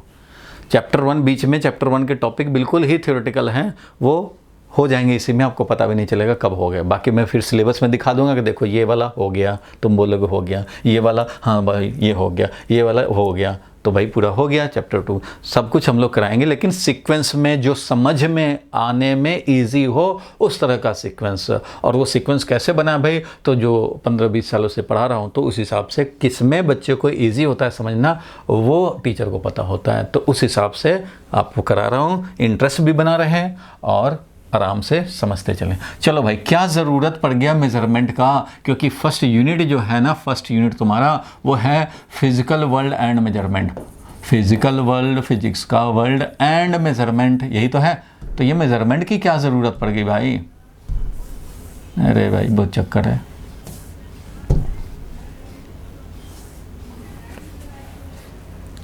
चलो, तो क्या ज़रूरत पड़ गई जरा सोच के बताओ भाई, क्या ज़रूरत पड़ गई जरा सोच के बताओ। तो देखो क्या ज़रूरत पड़ गई, यहाँ से जरा देखें, इसमें क्लू देखें। फिज़िक्स में ज़रूरत क्या है? तो फिज़िक्स खुद क्या है भाई? तो फिज़िक्स सबको पता है कि फ़िज़िक्स क्या है। फिज़िक्स है study of law of nature.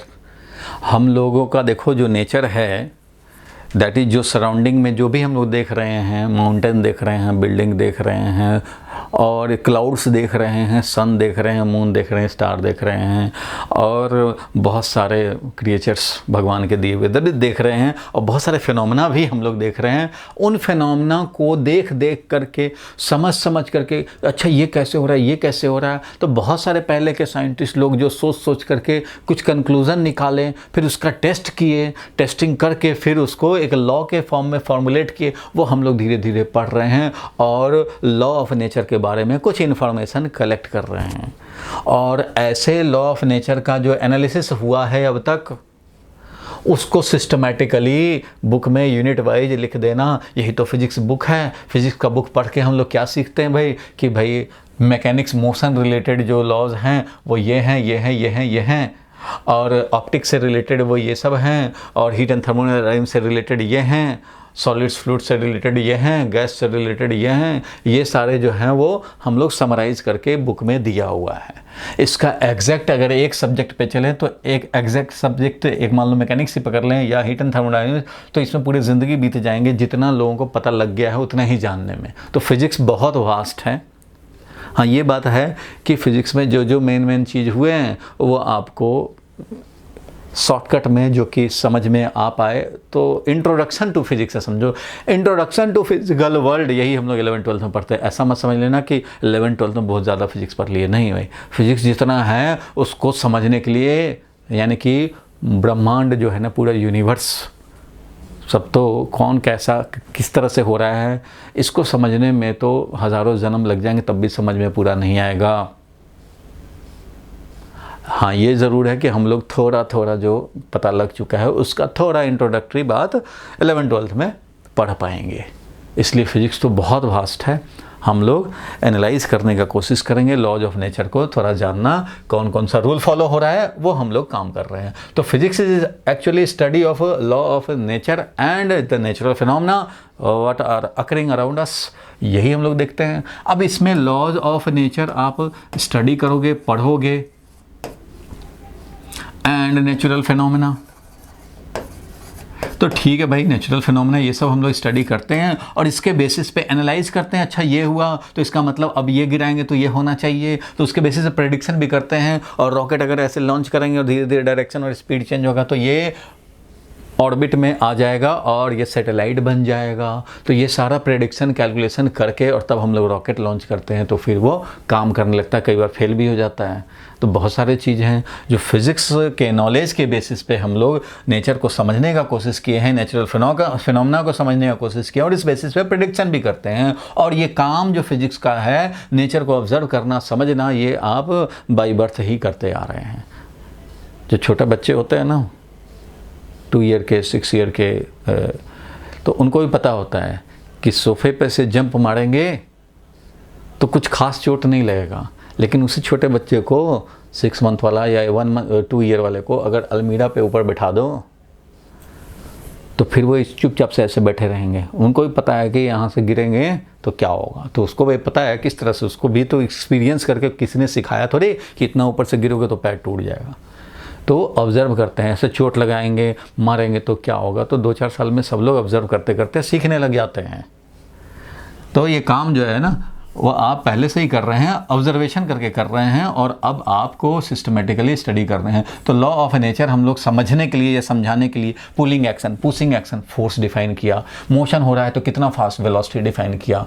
अच्छा, तो बहुत सारे चीज़ वर्क कर रहे हो तो कितना हुआ वर्क डन, तो जूल में हम लोग कन्वर्ट कर रहे हैं। तो बहुत सारे physical quantity, physics related standard terms और उसके यूनिट्स हम लोगों को चाहिए।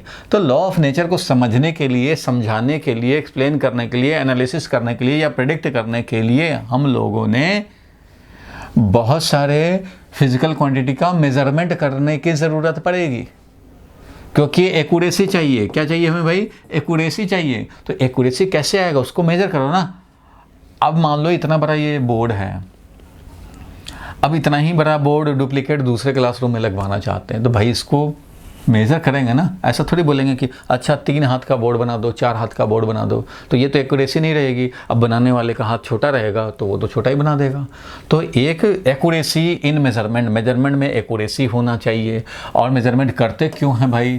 तो मेजरमेंट करते हैं हम लोग कोई भी सेंसिटिव डिवाइस से हम लोग मेजर करते हैं, ताकि जो हम लोग रिलेशन पढ़ेंगे, मान लो S = UT + ½ AT², ये सब जो रिलेशन पढ़ रहे हैं डिफरेंट फिजिकल क्वांटिटीज़ में, वो रिलेशन एग्जैक्ट हमें बता पाए। मान लो S कैलकुलेट करें तो ये S हमें जो एग्जैक्ट है वो मिल पाएगा। वो तभी होगा ना जब U भी करेक्टली डाला जाए, A भी करेक्टली डाला जाए, टाइम भी करेक्टली डाला जाए। कैसे करेक्टली टाइम लाओगे?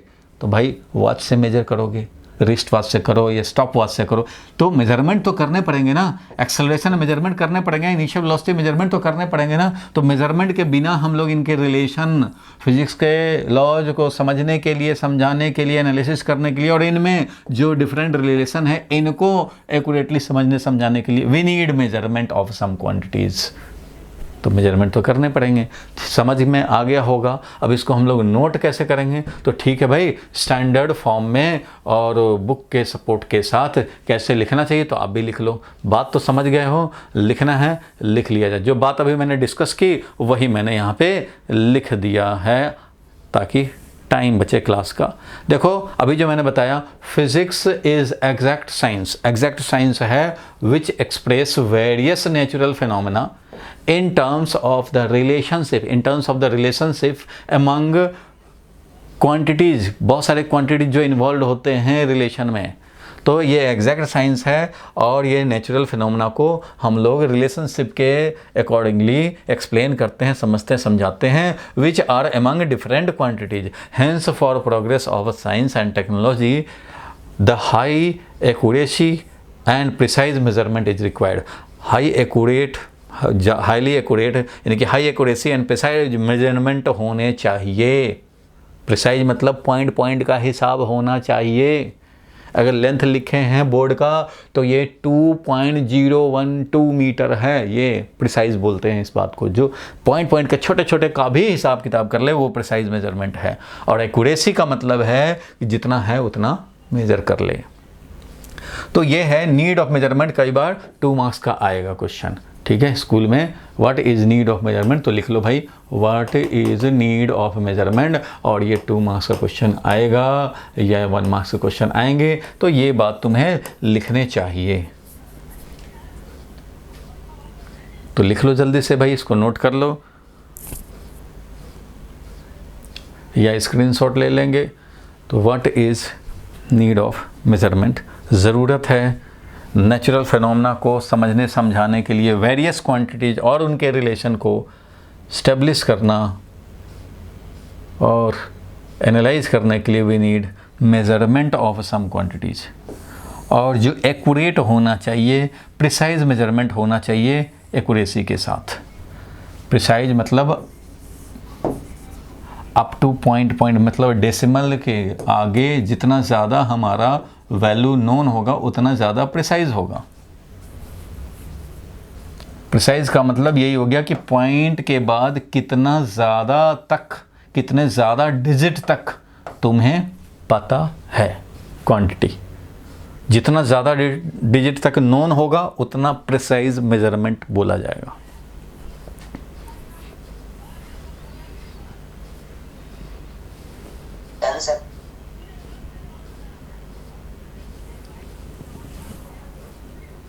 चलो ठीक है, यहाँ तक समझ गए।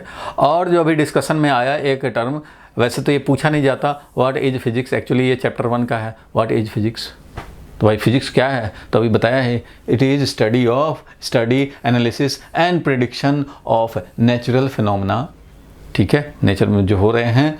And it is logical and systematic approach. Physics है क्या भाई? Logical and systematic approach towards understanding and explaining the laws of nature. तो ये है, अगर डिफाइन करने को कोई बोले कि फिजिक्स क्या है भाई, तो logical and systematic approach for understanding and explaining the laws of nature.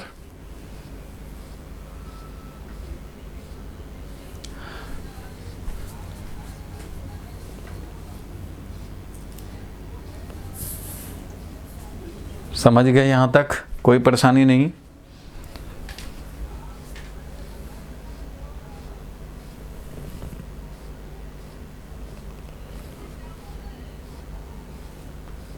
लिख लिए? हाँ हाँ, लिखो लिखो लिखो।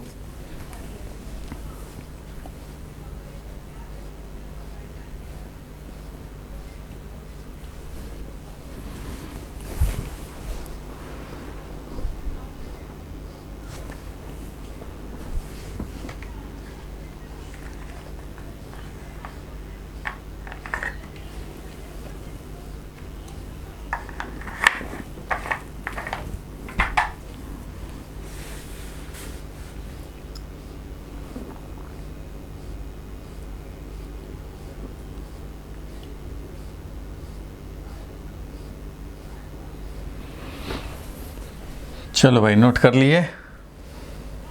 Yes sir. नोट कर लिए। तो अब हम लोग आगे बढ़ते हैं, थोड़ा सिस्टम ऑफ यूनिट पे चलें। यूनिट तो समझ गए हम लोग, फिजिक्स भी थोड़ा जान गए। अब थोड़ा हम लोग चलेंगे सिस्टम ऑफ यूनिट पे। तो system of unit next topic लिखो। लिखो भाई, system of unit next topic लिखेंगे। थोड़ा सा मैं डिस्कस कर देता हूँ इसको।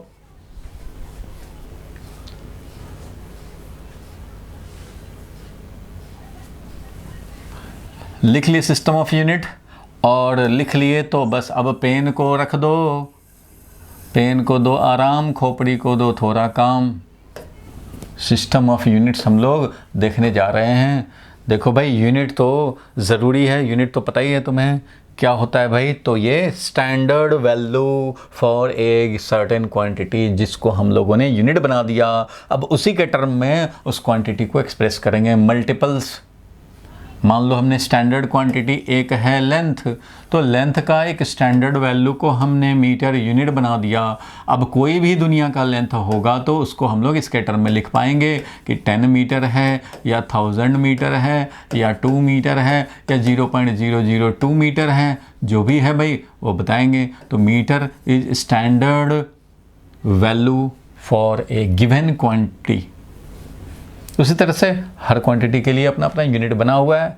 तो जो फंडामेंटल हैं उनके तो याद रखते हैं। जो फंडामेंटल क्वांटिटी लास्ट क्लास में बताया था, what are fundamental quantity and derived quantity. Fundamental हैं जो 7 फंडामेंटल, उनको तो याद ही रखते हैं। उनका यूनिट लेंथ का भाई मीटर होता है, ये याद रखने हैं। और जो बाकी डेराइव्ड क्वांटिटी है, स्पीड है, फोर्स है, मोमेंटम है, वर्क है, इन सब को तो भाई फंडामेंटल के टर्म में हम लोग लिखते हैं, क्वांटिटीज़ के टर्म में लिखते हैं। डेराइव्ड क्वांटिटी उनको बोलते हैं। कोई बात नहीं है, चलो ये सब तो समझते हैं। आगे बढ़ते हैं। तो बहुत सारे सिस्टम्स ऑफ यूनिट आए हिस्ट्री में। सबसे पहले जो सिस्टम ऑफ यूनिट आया वो था MKS system of unit. MKS system of unit, इसका फुल फॉर्म क्या हुआ?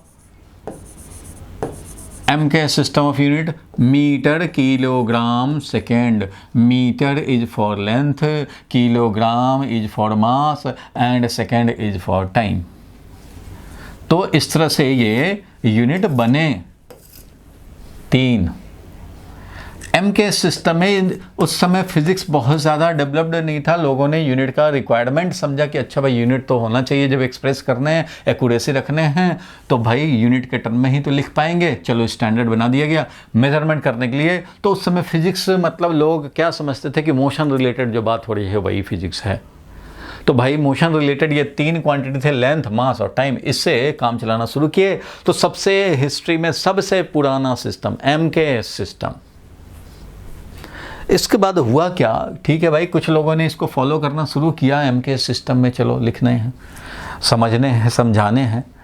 लेकिन कुछ लोगों को प्रॉब्लम आया भाई, कुछ कंट्रीज में प्रॉब्लम आया कि कई बार ऐसा होता है कि वेरी वेरी स्मॉल क्वांटिटी को रिप्रेजेंट करने हो तो वेरी वेरी स्मॉल क्वांटिटी थोड़े ना ऐसे लिख पाएंगे मीटर में और केजी में और टाइम सेकंड में। स्मॉल हैं तो वेरी वेरी स्मॉल क्वांटिटी। अब मान लो मास की बात करें तो मास ज़रूरी थोड़ी केजी में करें।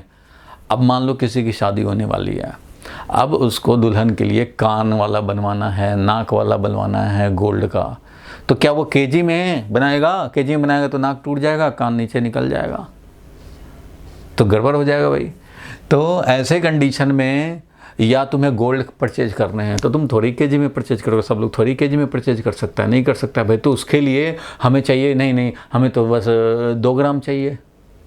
तो भाई ग्राम नहीं था उस समय, तो लोगों ने स्मॉलर क्वांटिटी को रिप्रेजेंट करने के लिए, अब मीटर है, चलो लेंथ के लिए मीटर है, बट HCl मॉलिक्यूल है, HCl मॉलिक्यूल में हाइड्रोजन और क्लोरीन के बीच का जो डिस्टेंस है उसको भी क्या मीटर में बोलेंगे, इतने छोटे क्वांटिटी को। और distance between sun and moon, distance between sun and earth, इसको भी क्या मीटर में लिखेंगे? तो नहीं भाई, तो इसके लिए तो बड़े बड़े यूनिट्स चाहिए। तो इसलिए बहुत स्मॉलर के लिए, बहुत लार्जर के लिए ये सुटेबल नहीं रहा। इसलिए सबसे पहले लोगों को रिक्वायरमेंट ये नज़र आया कि नहीं भाई, स्मॉलर क्वांटिटी का यूनिट होना चाहिए। तो इस रिक्वायरमेंट के हिसाब से एक और सिस्टम ऑफ यूनिट लॉन्च हो गया,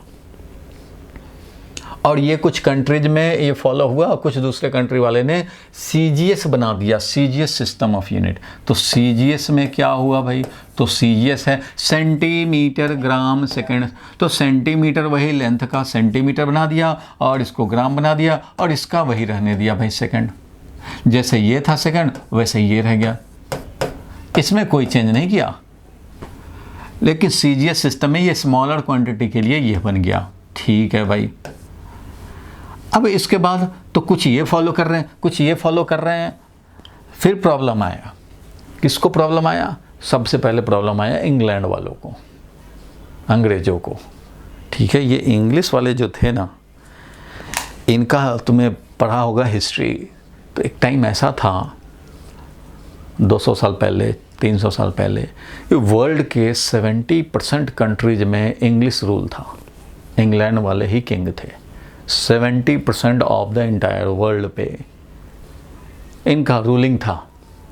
तो उस टाइम में इनका ईगो हर्ट हो गया भाई, कि ये छोटे मोटे कंट्री वाले ये इस सिस्टम ऑफ यूनिट बना रहे हैं और हम लोग उसको फॉलो करेंगे ना, ना ऐसा नहीं होगा।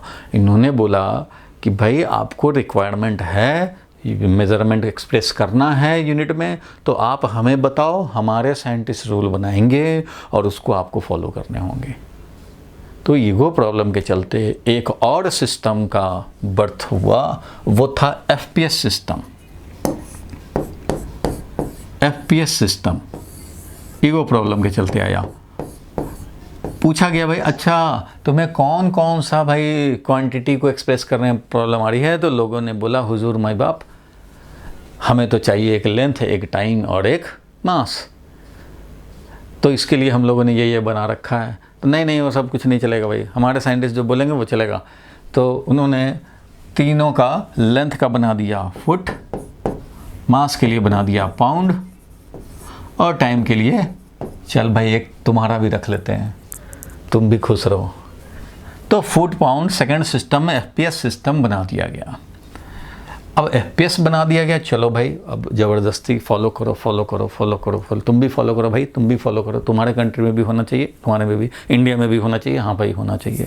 तो फुट में काम होने लग गए, पाउंड में काम होने लग गए। केक भी पहले ज़माने में केक मिलता था पाउंड में, फुट में ही लोग मेज़रमेंट करते हैं। अभी किसी का हाइट भी बोलना हो ना, तो खोपड़ी में इतना सेट हो गया है इंडियन के खोपड़ी में कि अगर हाइट 5 फुट 4 इंच बोला जाए, 5 फुट 6 इंच बोला जाए, 5 फुट 9 इंच, 6 फुट 2 इंच बोला जाए, तो खोपड़ी में आएगा हाँ हाँ हाँ, इतना तो हाइट ज़्यादा है, इतना हाइट कम है, ये समझ में आता है।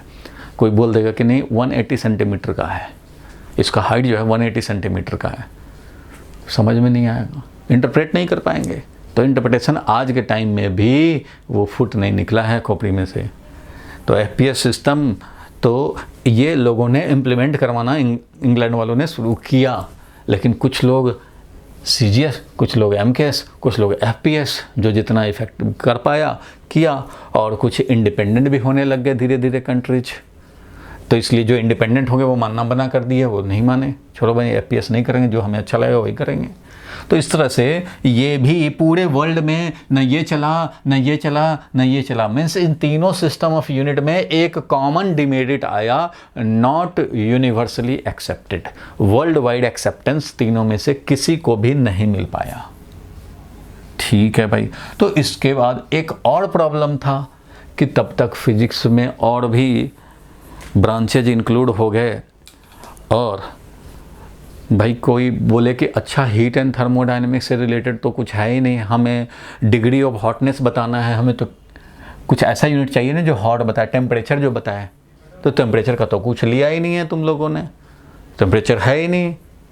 लाइट का इंटेंसिटी कितना ज़्यादा आँख में लग रहा है, अरे भाई उससे रिलेटेड भी तो उसका भी मेजरमेंट होना चाहिए ना, कि ये इतना लुमेन का है, ये इतना लुमेन का है, ये पावर प्रोजेक्टर लगाया हो तो इतना लुमेन का है, लुमेन खर्च हो जाएगा तो प्रोजेक्टर फिर वेस्टेज हो जाएगा। अरे भाई तो कुछ अदर क्वांटिटीज भी आए जिसका कि इसमें था ही नहीं, सिर्फ मास लेंथ टाइम मीन्स फिजिक्स के हर ब्रांच का कवरेज भी इन तीनों में नहीं था, कुछ डिमेरिट इन तीनों में नहीं था। तो कवरेज वाला जो है ना प्रॉब्लम, कि और भी ब्रांचेज ऑफ फिजिक्स को कवर किए जाएं, खाली मोशन रिलेटेड लेके काम कर रहे हो, और भी ब्रांचेज के अगर हम लोगों को कवर करने हों तो अभी और यूनिट बढ़ाने पड़ेंगे। तो इस पर्पज़ से ये माइंड में आया लोगों के, तो कुछ लोगों ने एक और सिस्टम बनाया। सबसे फर्स्ट वाला सिस्टम को सम्मान करते हुए उन्होंने बनाया MKSQ सिस्टम। MKSQ सिस्टम क्या बनाया भाई? तो MKSQ सिस्टम ये बनाया। इसमें बोला उन्होंने कि अच्छा MKS वाले का मैं रिस्पेक्ट करूंगा भाई, जो पहले आया उसका रिस्पेक्ट करूंगा। MKS मीटर वाला, kg वाला, मास के लिए kg, टाइम के लिए सेकंड ही लूँगा, और एक और डाल दूंगा चार्ज के लिए कूलम।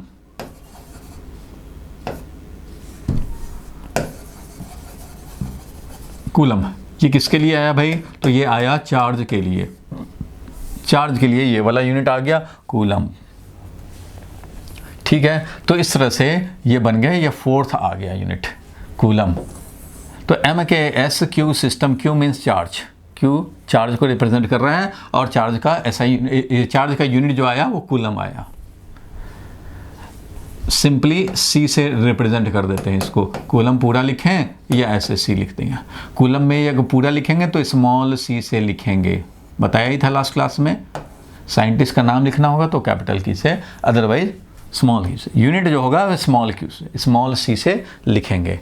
क्लियर है यहाँ तक? कूलम यूनिट ले लिया गया। फिर लोगों को लगा, फिर क्या हुआ? फिर रियलाइज़ हुआ कि अच्छा एक और गड़बड़ हो गया।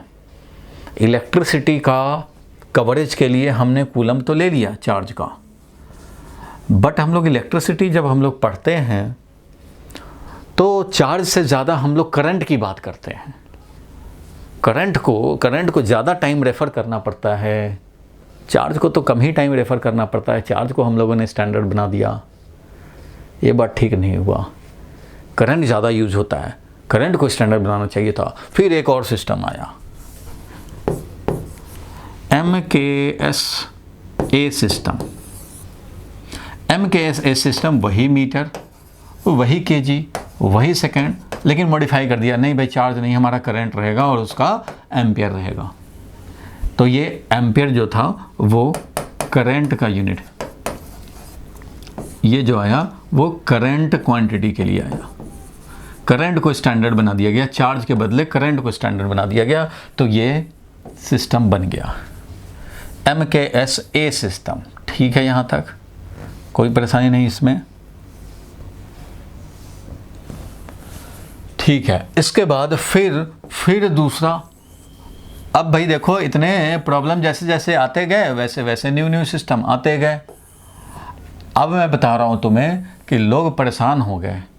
एक कवरेज भी चाहिए, पूरा फिजिक्स के हर ब्रांच का कवरेज भी चाहिए, और हमें यूनिवर्सली एक्सेप्टेड भी होना चाहिए। भाई ये दोनों ही प्रॉब्लम चल रहे हैं, ना तो कवरेज ही पूरा मिल पाया और ना ही यूनिवर्सली एक्सेप्टेड हो पाया।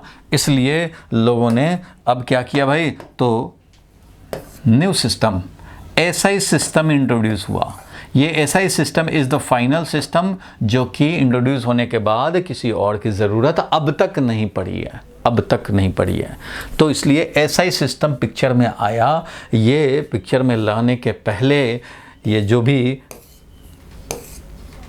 जो भी लोग रिस्पॉन्सिबल थे इसके लिए, उन्होंने एक बड़ा बढ़िया काम किया कि इन्होंने वर्ल्ड के सारे कंट्रीज़ के रिप्रेजेंटेटिव को बुला करके और एक साथ मीटिंग करके और यूनानिमसली डिसीज़न लिया इन्होंने कि चलो भाई हम लोगों को ये काम तो करना ही है, तो अब स्टैंडर्ड ऐसे बनाया जाए कि पूरा वर्ल्ड फॉलो करे। अब जब हर कंट्री के रिप्रेजेंटेटिव आ करके और कॉमन डिसाइड हुआ, तो हर कंट्री में जब रिप्रेजेंटेटिव जाएंगे तो वो बताएंगे कि ऐसा डिसीजन लिया गया है यूनिट के बारे में, अब से जो भी मेजरमेंट करना है, बताना है, समझना है, समझाना है तो वो इनके फॉर्म में किया जाए। तो इससे क्या हो गया, प्रॉब्लम ऑफ यूनिवर्सल एक्सेप्टेंस वो हमारा फिनिश हो गया, मीन्स पूरे वर्ल्ड वाइड एक्सेप्टेंस हो जाएगा। इसलिए तो सारे कंट्रीज़ के रिप्रेजेंटेटिव लाए गए और फिजिक्स के सारे ब्रांच का कवर करने हैं, इसका भी ध्यान रखा जाए। तो सबने बताया भाई, सजेस्ट किया कि भाई ये भी होना चाहिए, तो वो भी होना चाहिए, हीट एंड थर्मोडाइनमिक्स भी आना चाहिए, तो भाई ऑप्टिक्स का भी आना चाहिए, ये सब आना चाहिए। तो ठीक है भाई, तो ऐसा ही में फाइनली डिसाइड हुआ कि अच्छा रखा जाए किसको, तो मास लेंथ टाइम का तो वही रख दिया जाए जो हमारा अभी लेटेस्ट चल रहा है या स्टार्टिंग जो था MKS सिस्टम वाला। तो यहाँ पे रखा गया भाई मास का, ये मास लेंथ और टाइम जो चल रहा था हमारा वो वही का वही रहे। इट मीन्स मीटर है, लेंथ तो मीटर ही रहेगा, और केजी है, केजी ही रहे भाई, सेकंड है, सेकंड ही रहेगा, और इसका जो एम्पियर है वो एम्पियर ही रहेगा करंट का। और इसमें क्वांटिटी इंट्रोड्यूस किए गए, तो हीट एंड थर्मोडायनेमिक्स से रिलेटेड एक क्वांटिटी लाया गया, टेम्परेचर। तो टेम्परेचर को क्या किया गया, केल्विन में रिप्रेजेंट किया गया। ठीक है, ये किसको रिप्रेजेंट कर रहा है भाई, तो टेम्परेचर को केल्विन में रिप्रेजेंट किया गया, और अमाउंट ऑफ सब्सटेंस को मोल में रखा गया। ये हो गया अमाउंट ऑफ सब्सटेंस। और ल्यूमिनस इंटेंसिटी, मतलब जो ऑप्टिक्स से रिलेटेड है, ल्यूमिनस इंटेंसिटी, उसको रखा गया कैंडेला। तो ल्यूमिनस इंटेंसिटी का एक बना दिया गया भाई, ल्यूमिनस इंटेंसिटी। और इस तरह से कितने फंडामेंटल बन गए हमारे क्वांटिटी भाई, और इसके यूनिट तो 7 फंडामेंटल यूनिट हो गए, 4, एक 5 और ये 6 और ये 7 कैंडेला। इस तरह से 7 फंडामेंटल क्वांटिटीज बन गए। ठीक है, और ये बनाने के बाद फिर से लोगों को ये रियलाइज़ हुआ भाई कि नहीं इतने से काम नहीं बनेगा भाई, कुछ ऐसे भी क्वांटिटी है जिनका इन 7 से काम नहीं बनेगा। For example radian, angle measure करना हो तो एंगल क्या हम लोग मीटर में मेजर करेंगे या केल्विन में मेजर करेंगे एंगल के लिए। तो फिर ऐसा ही आने के बाद भी एंगल, तो एंगल 2 तरह का होता है, एक होता है प्लेन एंगल और दूसरा होता है सॉलिड एंगल। तो प्लेन एंगल से अब तक मुलाकात है, सॉलिड एंगल से मुलाकात नहीं है, तो कोई बात नहीं है, सॉलिड एंगल से मुलाकात होगा भी नहीं 11th-12th में, 11th-12th के बाद यूज होता है। तो ये तुम्हारे सिलेबस में भी नहीं है, यूज भी नहीं होगा। फिर भी 2 ये सप्लीमेंट्री, क्योंकि ये SI सिस्टम बन गया था 7 फंडामेंटल का, अब इसके बाद इनको सप्लीमेंट करने के लिए 2 और इंट्रोड्यूस किए गए, इसलिए इसका नाम हो गया सप्लीमेंट्री यूनिट्स। ये 2 सप्लीमेंट्री यूनिट्स हैं। प्लेन एंगल के लिए रेडियन रखा गया ऐसा यूनिट, और इसके लिए रखा गया स्टेरेडियन, इसके लिए रखा गया स्टेरेडियन, और ये था रेडियन। ये दोनों सप्लीमेंट्री यूनिट्स हैं। ठीक है, मीन्स अगर हमारा कोई रोटेट कर रहा होगा तो उसका स्पीड, एंगुलर स्पीड हम लोग लिखते हैं, तो लिखते हैं 2 रेडियन पर सेकेंड, इस तरह से, ये रेडियन पर सेकेंड, एंगुलर स्पीड, ये सब आएगा चैप्टर 7 में। लेकिन प्लेन एंगल तो आप समझते हो भाई, कोई आर्क लेंथ, ये तो समझते हो प्लेन एंगल, ये जो एंगल बनता है 60 डिग्री, 70 डिग्री, 80 डिग्री, ये जो करते हो आप, ये प्लेन एंगल है। एक आर्क ने जो एंगल बनाया उसको हम लोग बोलते हैं, रेडियन में एक्सप्रेस करते हैं, इसको प्लेन एंगल बोलते हैं। सो प्लेन एंगल जो होता है वो होता है कितना भाई, तो आर्क लेंथ और डिवाइडेड बाई रेडियस, याद होगा सबको पता है, arc length divided by radius होता है। और इस एंगल का SI यूनिट रेडियन में होगा, और ऐसे हम लोग यूज़फुल यूनिट, प्रैक्टिकल यूनिट इसका हम लोगों ने डिग्री में बना रखा है, जिसमें कि तुम्हें पता है कि पाई रेडियन होता है 180 डिग्री, ये तो सबको पता है, पाई रेडियन इज 180 डिग्री, और π/2 radian is equal to 90 degree, ये तो सबको पता है भाई। तो degree is not SI unit. Degree practical unit of angle है, प्रैक्टिकली हम लोग यूज करते हैं, बट एसआई यूनिट में रेडियन, एसआई यूनिट में रेडियन होता है। तो दो ये सप्लीमेंट्री यूनिट बनाए गए, तो आप इसको नोट कर लेंगे। कैसे कैसे सिस्टम ऑफ यूनिट आए वो मैं बता दिया भाई तुम्हें कि कैसे कैसे आए, किसके पीछे क्या लॉजिक था जो उसको इंट्रोड्यूस किया गया। तो इसको आप लिख लेंगे, सबसे old first system of unit MKS।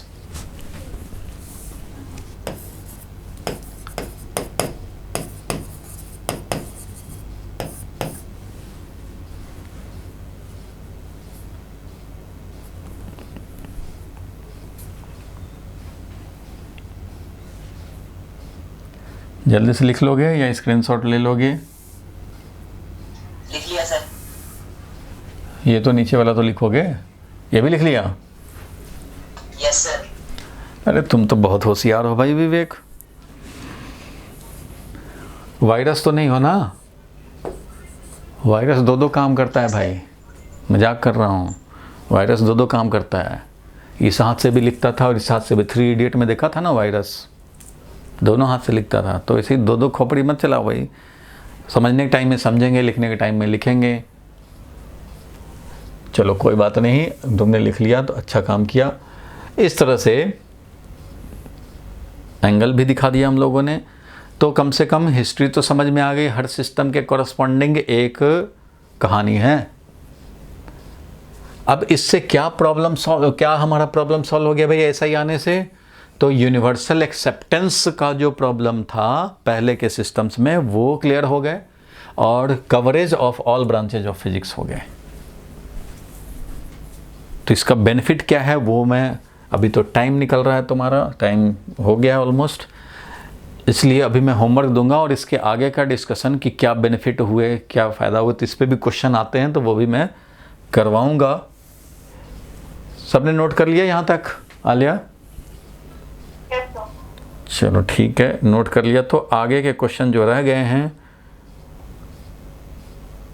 वो मैं दिखाऊंगा। होमवर्क लिखो,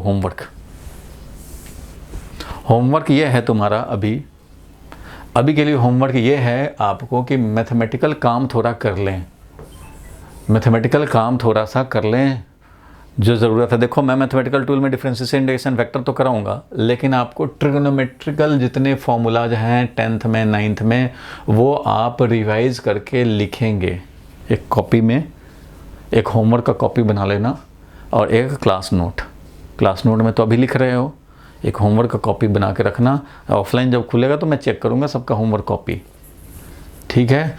सारे ट्रिग्नोमेट्री के फॉर्मूला, ये नहीं कि भाई 1 + tan स्क्वायर थीटा ये क्या होता है भाई, तो बताओ भाई 1 + tan स्क्वायर थीटा क्या होता है?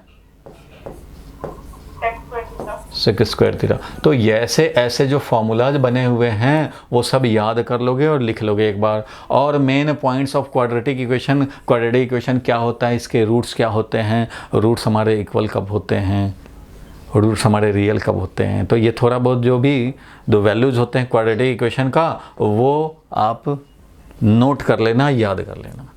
और all formulas of surface area different solid के और उनके वॉल्यूम से रिलेटेड, डिफरेंट सॉलिड के सरफेस एरिया एंड वॉल्यूम, चाहे वो कोन हो, स्फेयर हो, हेमीस्फेयर हो, क्यूब हो, क्यूबॉइड हो, वो सब ये सब तो पढ़ा है ना 9th-10th में, पढ़ा है ना भाई? हाँ, तो इसको रिवाइज करके और नोट कर लोगे, एक जगह नोट कर लोगे। बोलो सर। फ्रस्टम में? हाँ, फ्रस्टम भी भाई, उन सब का यूज़ होगा। जितना फॉर्मूला याद रहेगा वो कैलकुलेशन में काम आएगा, इसलिए एक जगह लिस्ट करो, इसी बहाने रिवाइज करोगे और ये लिस्ट करोगे, ठीक है? इतना काम करके आओगे। नेक्स्ट क्लास में मैं सिस्टम ऑफ यूनिट से आगे का 2-4 क्वेश्चन करा के और डायमेंशनल एनालिसिस कराऊंगा, क्योंकि इसी यूनिट से रिलेटेड है वो डायमेंशनल एनालिसिस, तो वो कराऊंगा। और स्कूल वाले खूब पूछते हैं इससे क्वेश्चन, यूनिट एंड डायमेंशन से तो मस्ट है। फर्स्ट यूनिट टेस्ट में यूनिट एंड डायमेंशन के ही क्वेश्चन आएंगे, इसलिए पहले तो इसको मैं क्लियर कर दूँ। तो ये आप करके आओगे